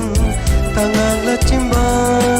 malangi shahumda nangi shamlangna Hai na hum na chat pado ipom nai na malangi shahum da Nangi shamlangna Haina humna chatpado Ipomnaina Yingbagi pende Ningtibi shatam Nangi natau uruba Thamoishina Koirauna bimishna Thajabungam jabi maitho Koirauna bimishna Thajabungam jabi maitho Kayada ninti jariba Kayada ninti jariba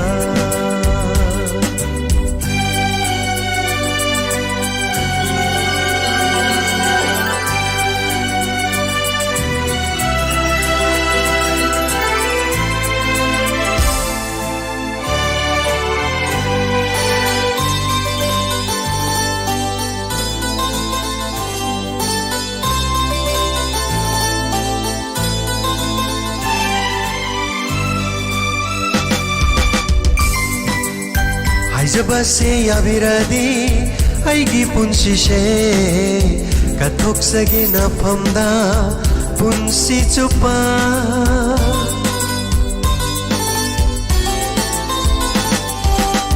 Haijabase yabiradi aigi punsishe kathoksagi nangonda punsi chupa Manglanda sutoina toina nangna laktuna Wari kaya sharami inata nangna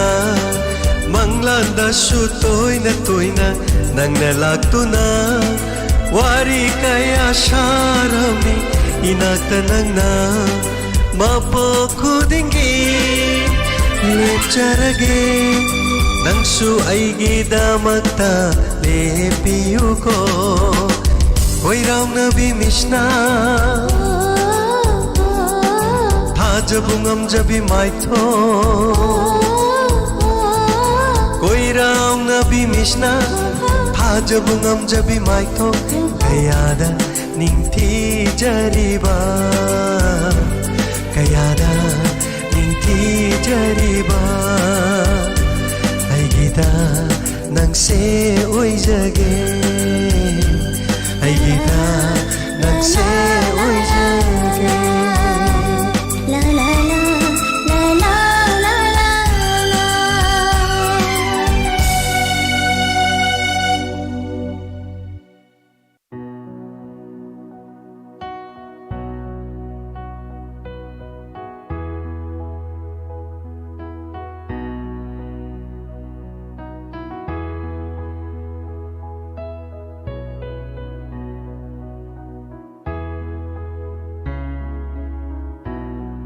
Thagachari hanana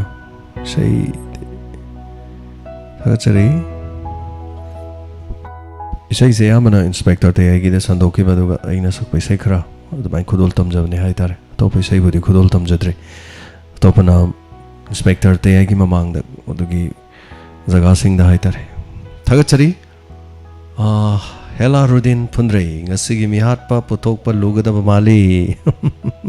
lava maitai na di amamo haibi khre so yengmina si kana oige do mai hamna khan madu chana bra yeng se haitare madugi nungai bam su dum lei khoi gi aina khan ma se madu oiram madugi nungai bam su lei bane oiram da bagi haiba du su nungai bam lei aina khan man ama khali ne anyway Thagachari hana duga Provin Laisram Thagachari khra ten ba male na tak pire hoi thank you so much matam na yada ba haitare aina sum ek torok pada ngam gide ba ko duna ni jar jar pangai thai jan masu yadam ni na ba adumai tok jaba jani adu Thagachari Nirmala Sogol Sen Sarwari hamna nusi mapuroi bagi saktam uda magi nupina chumani mapuroi ba si shorni nupi gide mapuroi ba leitre asi bachang yeng bada haitare thank you so much thank you Jimli Thagachari makon sabadu yamna mali pakchei natapirakpa duga Oja Birjit ngangomba do na haipire Oja Birjit ngangomba ningsing bagi takpirakpa Thagachari Rosita Lisam gangmai gi konjel sita bada pen ba laikte takpire Thagachari pen banaite Ramthiam sir TAYAI taba thokna kanai ani thongna kanai loirak pada huran ba sunga e achumani atheng bada pung ama ni fawada radio thar lairamnina huran ba su diamond thaba dagi huran ba sing ngata mi tumna dramnina haitaren so thaga chari habirak pasagi dama gita sarang te ai chak chajare aduga kari mathel sogri thong chai ngasi si o yam nungai ba pawm lei tam hayeng pungning warol da tam ge bodi khan ban koi samulai lapam sir khogendrona koi gi hemba guru mayum ga loina na haitaren aduga koi gi uche kondagi koi gi sum kaka sing haitare hai guru jamgi amaga loina na lakpi ngasi se haira ma amasu pibire sidida thana na ba haitare aduga samurai lapamgi koi gi ega haijarage ega khogendrona housing matam gi haitare ne kangmai gi uti do soi uti do pura hekta khang kai haidoi no khangde korfu mu ki chang ma haitare korfu ma cha mu ki chang do adum ne adigi khechri ne thamna ne adigi de kariba pakora ne loina pura ga lakpi wani gari de bhen na ma da toro ga pura lakpi ba haitare sum nungsi jaba mamang sehi da su mai tau dana hemba na pubi rakhi ado aina tin ga yole aina khechi chaba du phammaga gamai gi khonjen da chabiro haina itai mama mukhina so daida lupa lisingam changwa so pirame haitare ado radio da budi santok panate ko ai gi do only aina Facebook page da khak thaga chabne aina khechi chaba du radio da di ujam na te kesho ado Facebook page da thaga chabne haitare chabiro haina to phammaga ai je ta bab je taro camera da thamma sum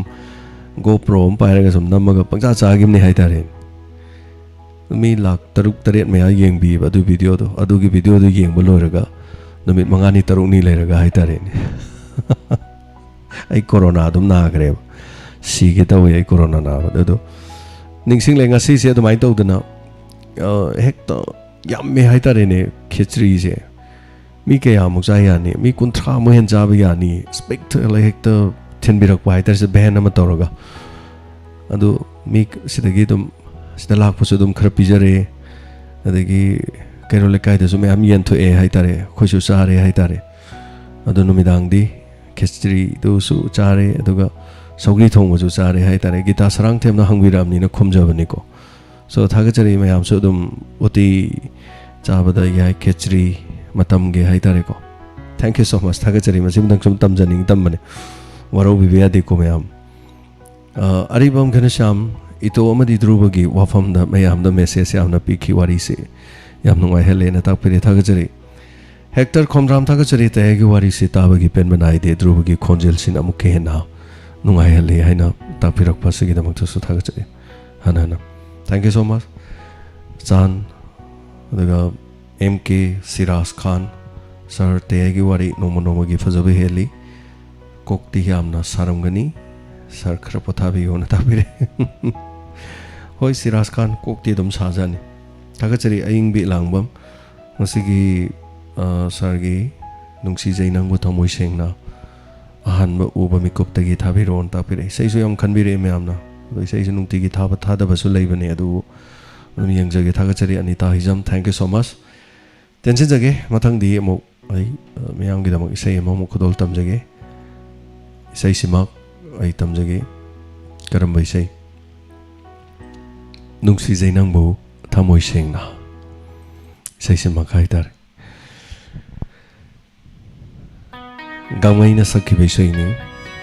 nungsi jainang bu thamoi sengna Vinod Kumar Sharma na music oi bai sama ke mai ek tamadi khonjel da sakhi bai sei tabiri ba mayam punamak ta kathuk chari sei si tamina sing haktang so mayam gi comment kari hari ge ba marak ta so pajage kudol tam jari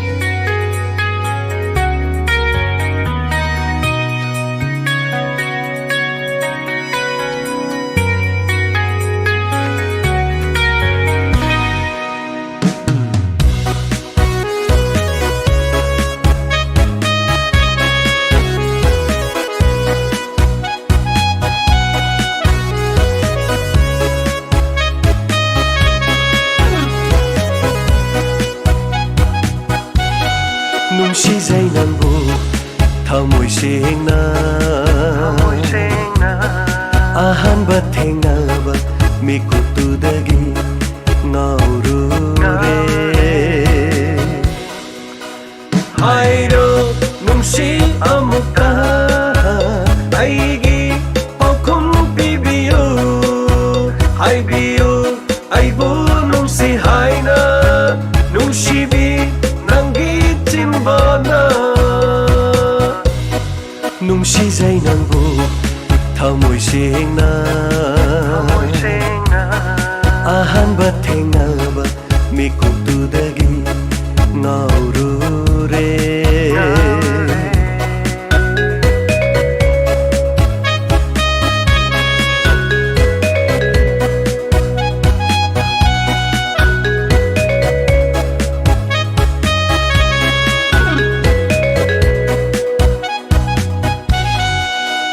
ꯃꯪꯂꯥꯟ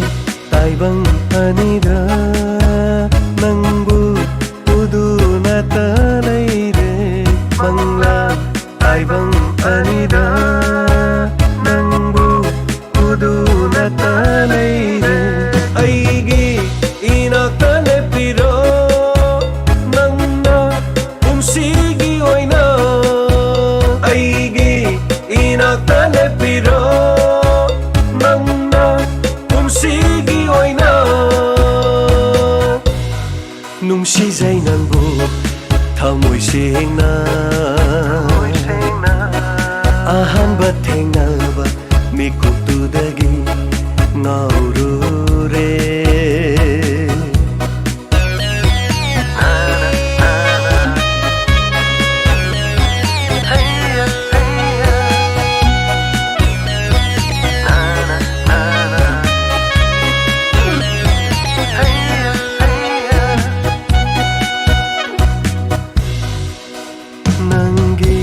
ꯅꯨꯡꯁꯤꯕ ꯃꯤꯅꯣꯛꯇ ꯉꯥꯎꯔꯦ ꯑꯩꯗꯤ ꯄꯨꯡꯉꯥꯎ ꯉꯥꯎꯔꯦ ꯅꯪꯒꯤ ꯅꯨꯡꯁꯤꯕ ꯋꯥꯍꯩꯗ ꯁꯨꯝ ꯍꯥꯠꯄꯤꯔꯦ ꯑꯩꯕꯨ ꯑꯣꯏꯖꯒꯦ ꯅꯪꯁꯦ ꯑꯩꯇꯒꯤ ꯅꯪꯕꯨ ꯄꯨꯟꯁꯤꯒꯤ ꯑꯣꯏꯅ ꯑꯣꯏꯖꯒꯦ ꯅꯪꯁꯦ ꯑꯩꯇꯒꯤ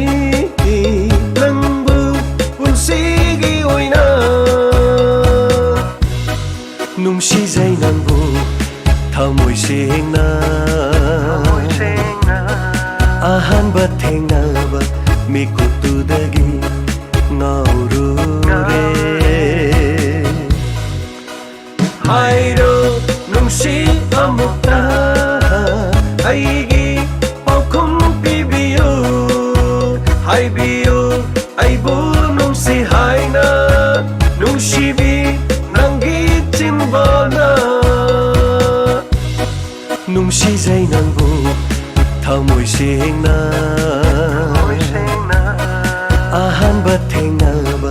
ꯃꯤꯀꯨꯞꯇꯨꯗꯒꯤ ꯉꯥꯎꯔꯨꯔꯦ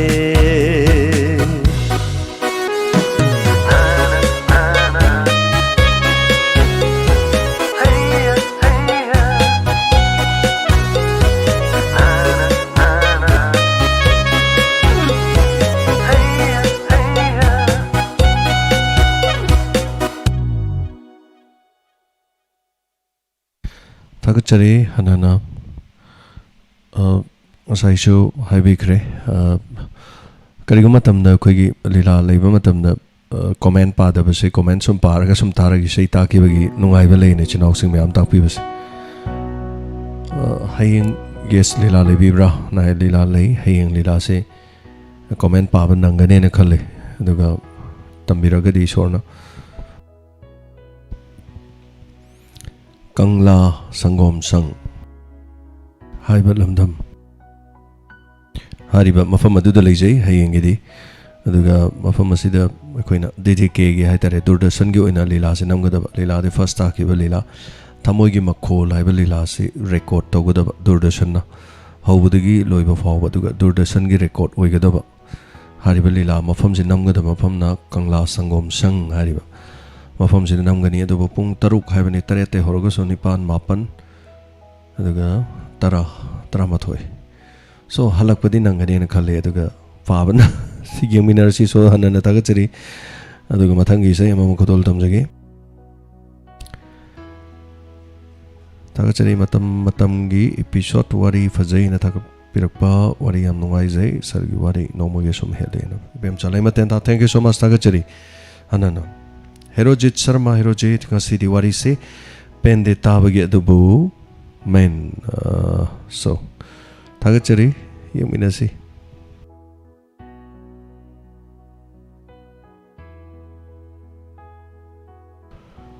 Probin thagachari yamdrabada 50 minutes da taningena tapire Probin yadabako 50 se dum yoge tawbani ngasi su minute khajikatani yamna kano nate haitare adubu wari se te yade chatlo haibe yadaba numit adum yawe aduga songapi gani mayam puna mana hanan ngasigi wari se horokpada manipur tholiba thodok drakhamari leinaba kya su tambire na tapire so emotional oiba wari su yauri na tapire Thagachari Ras Lystrom Sir Hek Lila Lakpamadamda Hairokta Photo Kapakanda Nuhaiji Natapiri Mr. Winner. So Ras Lystrom, thank you so much. Thagachari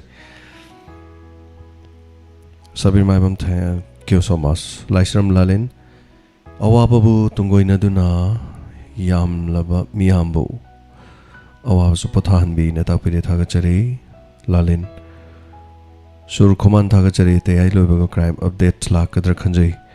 sur hoi madu semangam dabane haitare warobi beadi khra engonda khra kaino khra leijare haitare agi oina chongam jadaba sigi da manga pigena ei soidana marakta ngamnaba khra di honajarake aduga wari su hojik je thibada wari hanaga iman manaba wari haitare update ka hena yamna sugano tawdaba Hanagi wari khar paaba iba khotpa tawbagi matamse ta nangdaba haitare so thagachari hana tamubi chirom wari fazai itogi pra aroi bido taba nungaijai natapire yes Arun Kumar thagachari drubagi wangang du yamna chamjaba malen chummani yamna su chamjabani haitare mamangai matamamdadi gunda oirambani haitare Sarna crime update tawgani haikibani kungasi haikibor zo anil ngapigani ai ngamdre aina sonda pukri da nga khara thambaju su nga da su khoi khara sijalakwa haitare nga do sirakpasida nga do sihanning da haitare ni adun nga yokpa mijing da ai khodak da pau loduna khotana khara tawba nong tasalakpadi pukri da khoi ising anoba khara tasalakpado ising do oxygen yaudaba haitare ni aduna ising na oxygen ising manungda nga leraga zo oxygen phangdradi bira leidana so thum khara muk chaiba tagi lebak anauba khara thadaba khotpa darkar ga su leijani ada ina sida thambal ama thaba tharoga thaba jaga to di pol ama lei phut manga makhai mo sangba mado hum makhai mo pakpa adugi pol ama lei aduda nga khara su thameba numida wainam ga do dai tu da fammaga che ma kolom am pairadi wari ga do myam thoidana fammaga sum leibadu adai numidang thengasu mi kanam leitradi adai da sum phammaga leiba garden haitare ni anoba khara sembane basum adui manak tu phambam da nga khara sum chabadu ada nga ma chinja ka du tharaga chup chup ka moi sum chara leijaba yam nungai ba du nga sing do oxygen wat na ko tawre aiso Amazon do bodi moi oxygen kana to bogi da ma bodi chen gare adu cheling ai halak pa nga loi tawbra khangdri gyan tadri haitare so engon da sum matam ja mangre do mai tawdun Thagachari punamakta ne aina sum share tawjaningdana tawjabane adu mathangi sei si karam bai sei kudol tamsige inspector TAYAI gi manungda saki be sei singe manungda mayamna tu na habiro adu gai sei si kudol tamjarage karam bai sei na ngasige aroiba oisige haibadu tabiri be sing haibirakse so first fingerprint nungi murti tajaninge na tapire Thagachari nungi murti Yening hulakle so haibe yaukre so anyway Thagachari Yening hulakle title song Probin Lystrom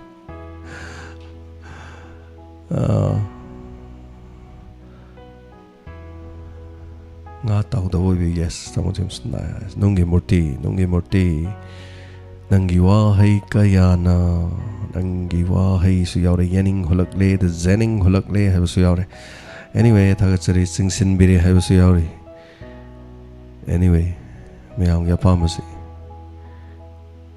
Mayam na sungkan khanda bam thara ke the. ꯑꯁꯤꯗꯤ ꯌꯦꯅꯤꯡ ꯍꯨꯜꯂꯛꯂꯦꯅ ꯌꯥꯝꯈ꯭ꯔꯦ ꯌꯥꯝ ꯊꯨꯅ ꯏꯕꯤꯔꯛꯇ꯭ꯔꯦ ꯃꯌꯥꯝꯅ ꯁꯣ ꯌꯦꯅꯤꯡ ꯍꯨꯜꯂꯛꯂꯦ ꯉꯥꯛꯇ ꯉꯥꯏꯔꯦ ꯅꯨꯡꯒꯤ ꯃꯨꯔꯇꯤꯅ ꯑꯅꯤꯁꯨꯕ ꯇꯥꯔꯦ ꯁꯣ ꯊꯥꯖꯔꯒꯦ ꯌꯦꯅꯤꯡ ꯍꯨꯜꯂꯛꯂꯦ ꯁꯥꯔꯅ ꯁꯛꯄꯅ ꯇꯥꯛꯄꯤꯔꯦ ꯁꯣ ꯍꯌꯦꯡꯗꯤ ꯅꯣꯡ ꯆꯨꯗ꯭ꯔꯗꯤ ꯂꯤꯂꯥ ꯌꯦꯡꯕ ꯆꯠꯂꯅꯤꯅ ꯇꯥꯛꯄꯤꯔꯦ ꯂꯣꯡꯖꯝ ꯅꯣꯡꯗꯝ ꯊꯦꯡꯛ ꯌꯨ ꯁꯣ ꯃꯆ ꯊꯥꯒꯠꯆꯔꯤ ꯁꯥꯔꯅ ꯁꯥꯟꯅꯒꯗꯕ okay ama khudol tamjare so yening holagle first song khudol tamjare me apna mokta tabiri basing puna mokta katok chabai sheni satne ngombong gi mektani khudol tamjare yening holagle Vinod Kumar Sharma ne music koi bai sama ki konjaldani yes khudol tamjare yening holagle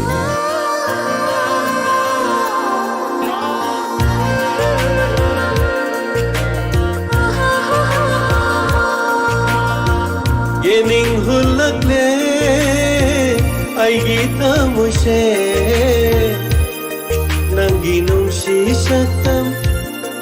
urubada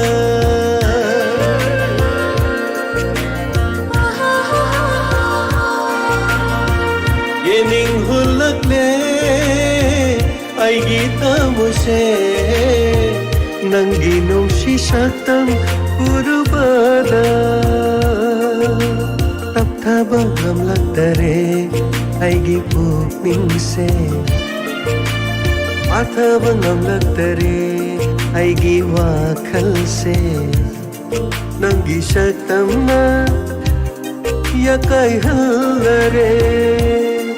nangi saktamna yakai hallare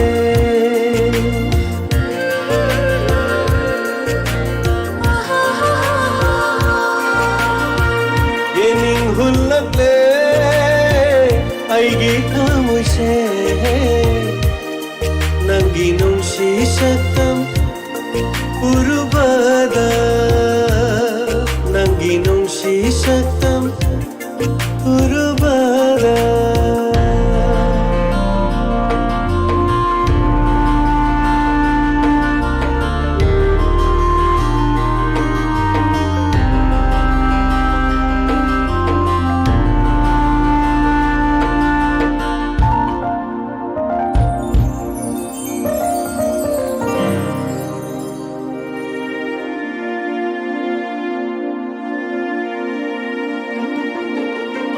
ꯈꯪꯂꯝꯗꯕ ꯅꯨꯡꯁꯤꯕ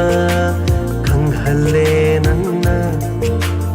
ꯎꯔꯨꯕ ꯌꯦꯡꯂꯨꯕꯗ ꯅꯪꯒꯤ ꯁꯨꯝꯍꯠꯄ ꯁꯛꯇꯝ ꯑꯩꯒꯤ ꯇꯥꯑꯣꯏꯅꯤꯡꯕꯅ ꯐꯝꯕꯟꯕꯁꯨ ꯍꯩꯔꯛꯂꯦ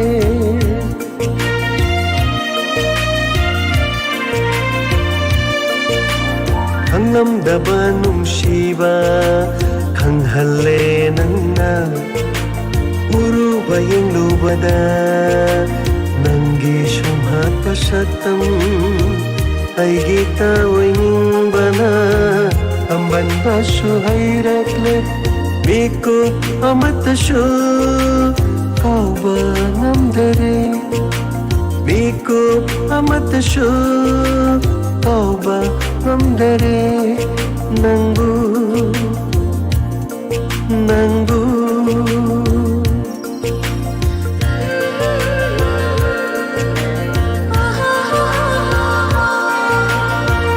yening hulagle aigi kamuse nangi nungsi satam urubada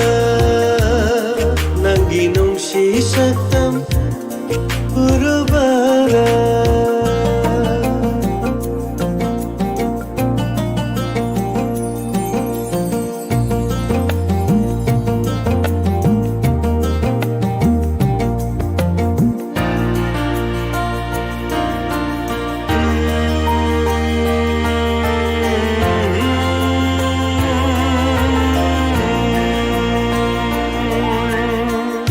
Bamalang shahuna unakpada nung si irik na jothalle aigi hachang se nangi athang amabu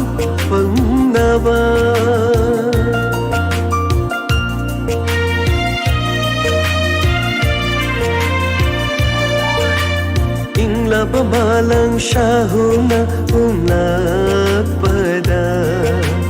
ꯅꯨꯡꯁꯤ ꯏꯔꯤꯛꯅ ꯆꯣꯠꯍꯜꯂꯦ ꯑꯩꯒꯤ ꯍꯛꯆꯥꯡꯁꯦ ꯅꯪꯒꯤ ꯌꯥꯊꯪ ꯑꯃꯕꯨ ꯐꯪꯅꯕ ꯊꯃꯣꯏꯒꯤ ꯁꯤ ꯊꯣꯛꯇꯨꯅ ꯄꯤꯔꯒꯦ ꯅꯐꯝꯗ ꯅꯐꯝꯗ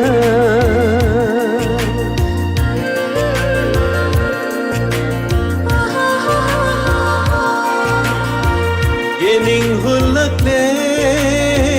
아이기 타모세 낭기 농시 삭담 우르바다 답답한 감락다래 아이기 푸닝세 아타방 감락다래 아이기 와칼세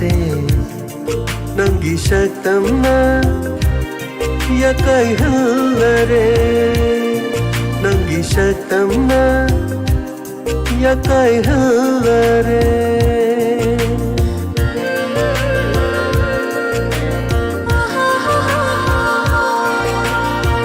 예닝 흘렀네 아이기 타모세 낭기 농시 삭담 우르바다 낭기 농시 삭담 우르바다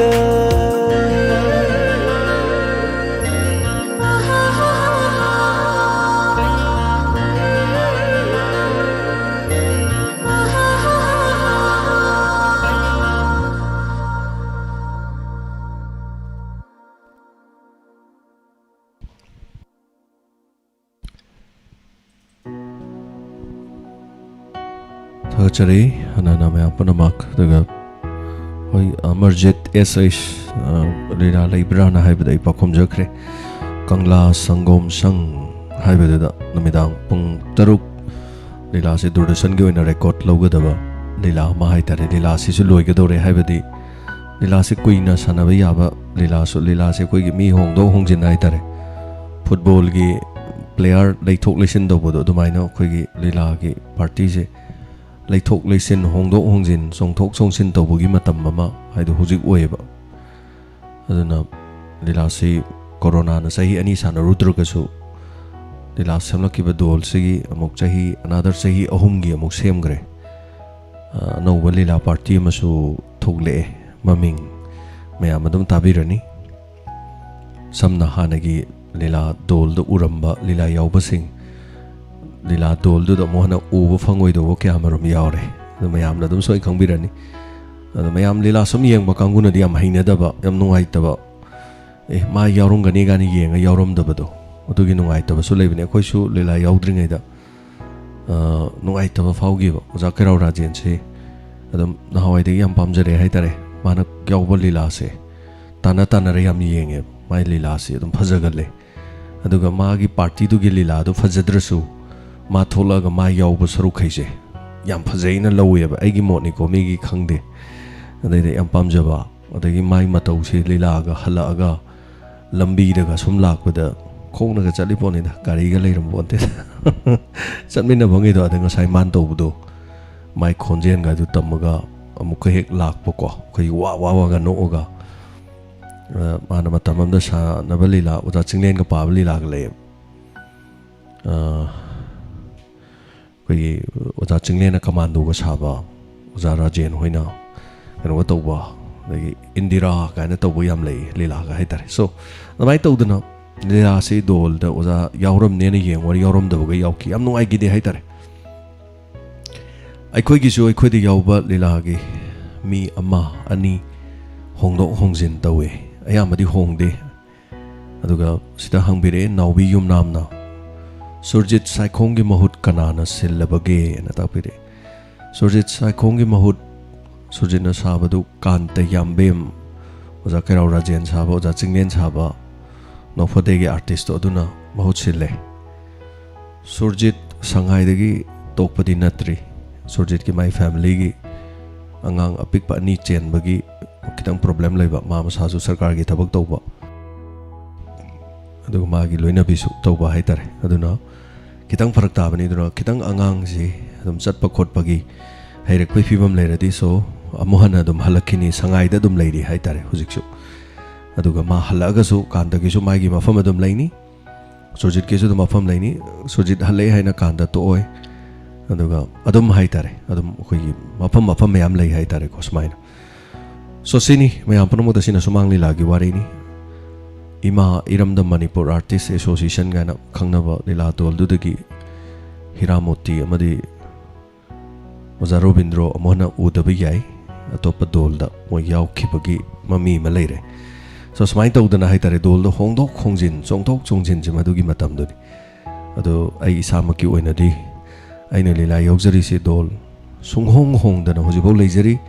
sunghong dong mande haitare sibogi changda hongbodu da ini yam nungai ki da ini la yoro kanda ai sunghong oisin sini se leijari je sini aroi bada in tamjari bofam so tension jara kanda ngasi gi aroi be sai am kadang kudul tamjage ngasi di nangi wahai kaya na hai be sai do adu kaktang oina khongjarage matam se am sangre aduna hayeng na nungi murti do oina khongjarage mayam na warobi de na ba nolukjari Dynamic sanana ibi sai ni sung loi drbi sai aina sai be sai si sketch to bada aina microphone cham na khut ta pairaga aina tune tawraga sakki be sai gi khonjel duni aduga mapumoi be sai no ma sung sai soidan ai July tha dadi sai se myam da mapumoi na tahanjage Dynamic sanana ibi bai samang na tune to be sai ni aduga music ta Binod Kumar Sharma kudul tamjari nangi wahai kayana nangi wahai kayana leihore ngasidi thamoi nungda kawangamdana sontara thamoi tem nambi awano ngai kayada tim nambi karigi ai bot latnari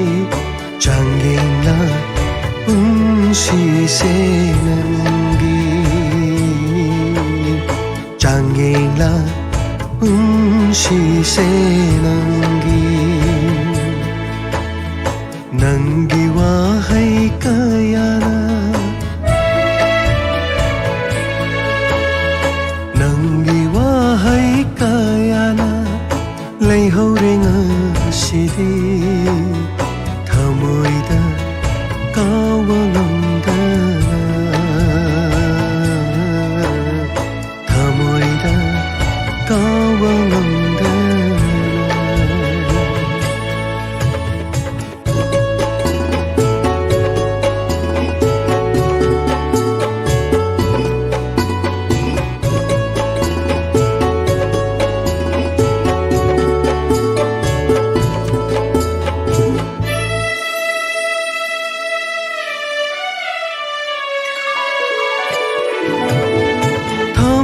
생암대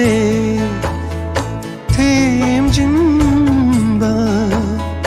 마콜톡 나카플레리 나시디 타모이 생암대 템진바 마콜톡 나카플레리 나시디 Lakrabinando ningsing na Lakrabinando ningsing na Leihore hai di ido kanglaba pamengum kanglaba pamengum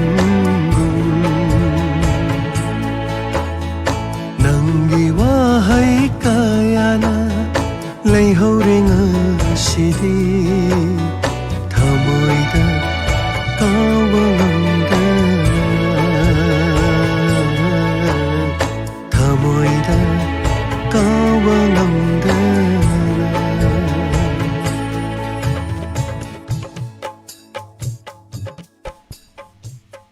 thagachari hanana ꯉꯁꯤꯒꯤꯗꯤ ꯃꯇꯥꯡ ꯑꯁꯤꯗ ꯂꯣꯏꯁꯤꯟꯖꯒꯦ ꯑꯗꯨꯒ ꯍꯥꯟꯅ ꯊꯥꯒꯠꯆꯔꯤ Probin ꯂꯥꯏꯁ꯭ꯔꯥꯝ thank you so ꯃꯆ evergreen ꯁꯣꯡ ꯇꯥꯛꯄꯤꯔꯛꯄ ꯍꯥꯏꯇꯥꯔꯦ ꯑꯗ ꯄꯥꯝꯖꯕ ꯃꯤꯑꯣꯏꯕ ꯑꯁꯦ ꯑꯗꯨꯝ ꯄꯥꯝꯖꯕꯗ ꯂꯣꯏꯕ ꯉꯥꯛꯇꯅꯤ ꯄꯥꯝꯖꯕ ꯃꯥꯒꯤ ꯋꯥꯈꯜ ꯃꯥꯒꯤ ꯋꯥꯈꯜꯂꯣꯟ ꯐꯣꯡꯗꯣꯛꯄ ꯀꯩꯁꯨ ꯀꯥꯏꯕ ꯂꯩꯇꯦ ꯌꯦꯅꯤꯡ ꯍꯨꯜꯂꯛꯂꯤ ꯏꯁꯩꯁꯦ ꯁꯦꯝꯕꯗ ꯍꯥꯏꯇꯥꯔꯦ ꯏꯁꯩ ꯑꯌꯥꯝꯕꯗ ꯃꯦꯂꯣ ꯑꯣꯏꯅ ꯁꯦꯝꯕ ꯏꯁꯩꯁꯤꯡꯁꯦ ꯑꯦꯕꯔꯒ꯭ꯔꯤꯟ ꯑꯗꯨꯝ ꯑꯣꯏꯒꯜꯂꯤ ꯑꯗꯨꯒ ꯄꯨꯝꯅꯃꯛ ꯍꯥꯏꯇꯥꯔꯦ ꯃꯗꯨꯃꯛ ꯑꯣꯏꯕꯁꯨ ꯄꯥꯝꯃꯤ ꯑꯗꯨ ꯑꯣꯏꯕ ꯑꯣꯏꯗꯕꯗꯨꯗꯤ ꯑꯩꯅ ꯂꯦꯞꯆꯗꯧꯅꯗꯤ ꯃꯌꯥꯝꯅ ꯂꯦꯞꯄꯤꯗꯧꯅꯤ ꯍꯥꯏꯇꯥꯔꯦ ꯊꯦꯡꯛ ꯌꯨ ꯁꯣ ꯃꯆ ꯑꯗꯣꯝꯒꯤ ꯃꯃꯜ ꯌꯥꯝꯂꯕ ꯋꯥꯍꯩ ꯑꯁꯤꯒꯤꯗꯃꯛ ꯃꯥꯒꯤ ꯑꯗꯨꯝ ꯆꯥꯟꯅꯕ ꯍꯥꯏꯇꯥꯔꯦꯅꯦꯀꯣ ꯀꯔꯤ ꯋꯥꯈꯜꯂꯣꯟ ꯄꯤꯕꯤꯔꯛꯄꯅꯤ ꯀꯩꯁꯨ ꯀꯥꯏꯕ ꯂꯩꯇꯦ ꯊꯥꯒꯠꯆꯔꯤ ꯖꯣꯁꯤ ꯀꯥ ꯊꯤꯌꯥꯝ ꯊꯥꯒꯠꯆꯔꯤ ꯁꯧꯒ꯭ꯔꯤ ꯊꯣꯡꯕ ꯆꯥꯖꯩ ꯍꯥꯏꯖꯈ꯭ꯔꯦ ꯉꯁꯥꯏ ꯊꯥꯒꯠꯆꯔꯤ ꯃꯌꯥꯝ ꯆꯥꯟꯈ꯭ꯔꯤꯕ ꯅꯨꯡꯉꯥꯏꯅ ꯄꯣꯊꯥꯕꯤꯌꯨ ꯕꯤꯃꯣꯂꯥ ꯅꯥꯎꯔꯦꯝ ꯃꯌꯥꯝ ꯅꯨꯡꯉꯥꯏꯅ ꯄꯣꯊꯥꯕꯤꯁꯤ ꯍꯟꯅ ꯊꯥꯒꯠꯆꯔꯤ ꯔꯥꯅꯤꯕꯂꯥ ꯑꯗꯨꯒ ꯁꯟꯖꯔꯕꯥꯝ ꯇꯣꯝꯕꯤꯁꯅꯥ ꯊꯥꯒꯠꯆꯔꯤ ꯕꯤꯅꯣꯗꯤꯅꯤ ꯈꯣꯝꯗ꯭ꯔꯥꯝ thank you so much Jessica once again ꯑꯗꯨꯒ ꯏꯅꯥꯎ ꯊꯣꯛꯆꯣꯝ ꯊꯥꯒꯠꯆꯔꯤ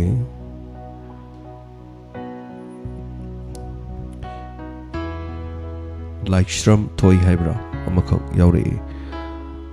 ꯊꯣꯏꯁꯤ ꯅꯨꯄꯥꯗꯁꯨ ꯀꯧꯏ ꯅꯨꯄꯤꯗꯁꯨ ꯀꯧꯏ ꯑꯦꯅꯤꯋꯦ ꯀꯩꯁꯨ ꯀꯥꯏꯕ ꯂꯩꯇꯦ ꯃꯥꯏ ꯑꯄꯥꯝꯕꯅꯤ ꯍꯥꯏꯇꯥꯔꯦꯅꯦꯀꯣ ꯃꯁꯥꯅ ꯏꯄꯥꯟ ꯁꯣꯜꯂꯛꯏꯕꯅꯤ ꯀꯩꯁꯨ ꯁꯥꯎꯔꯨ ꯌꯥꯄꯣꯟꯇꯦ ꯀꯩꯁꯨ ꯀꯥꯏꯕ ꯂꯩꯇꯦ ꯑꯗꯨꯝ ꯇꯧꯕꯗꯗꯤ ꯌꯥꯔꯤꯈꯩꯗꯤ ꯃꯌꯥꯝ ꯃꯔꯛꯇ ꯇꯤꯟꯕ ꯃꯤꯔꯛ ꯇꯤꯟꯕ ꯑꯁꯤꯅ ꯈ꯭ꯋꯥꯏ ꯐꯩ ꯑꯗꯨꯅ ꯃꯁꯥꯅ ꯑꯗꯨꯝ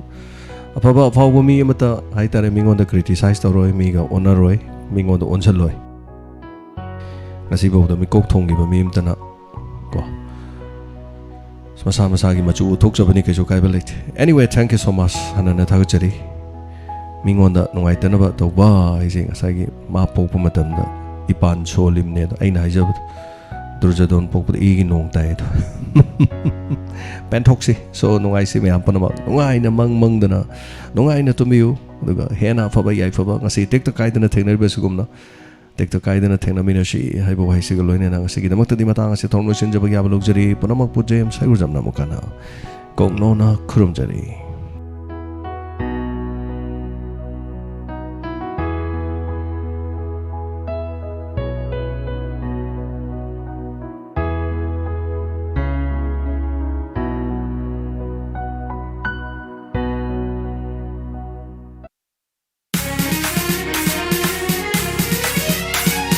ꯂꯩꯈꯁꯨꯅ ꯁꯥꯠꯂꯕ ꯂꯩꯀꯣꯜꯅꯤ ꯀꯥꯡꯂꯨꯞꯀ ꯌꯥꯗꯦ ꯏꯇꯤꯟꯐꯝꯅꯤ ꯈꯦꯠꯅꯕ ꯂꯩꯇ꯭ꯔꯕ ꯍꯛꯆꯥꯡꯒꯤ ꯊꯋꯥꯏꯅꯤ Diamond FM radio Diamond FM radio 91.2 Diamond Radio Channel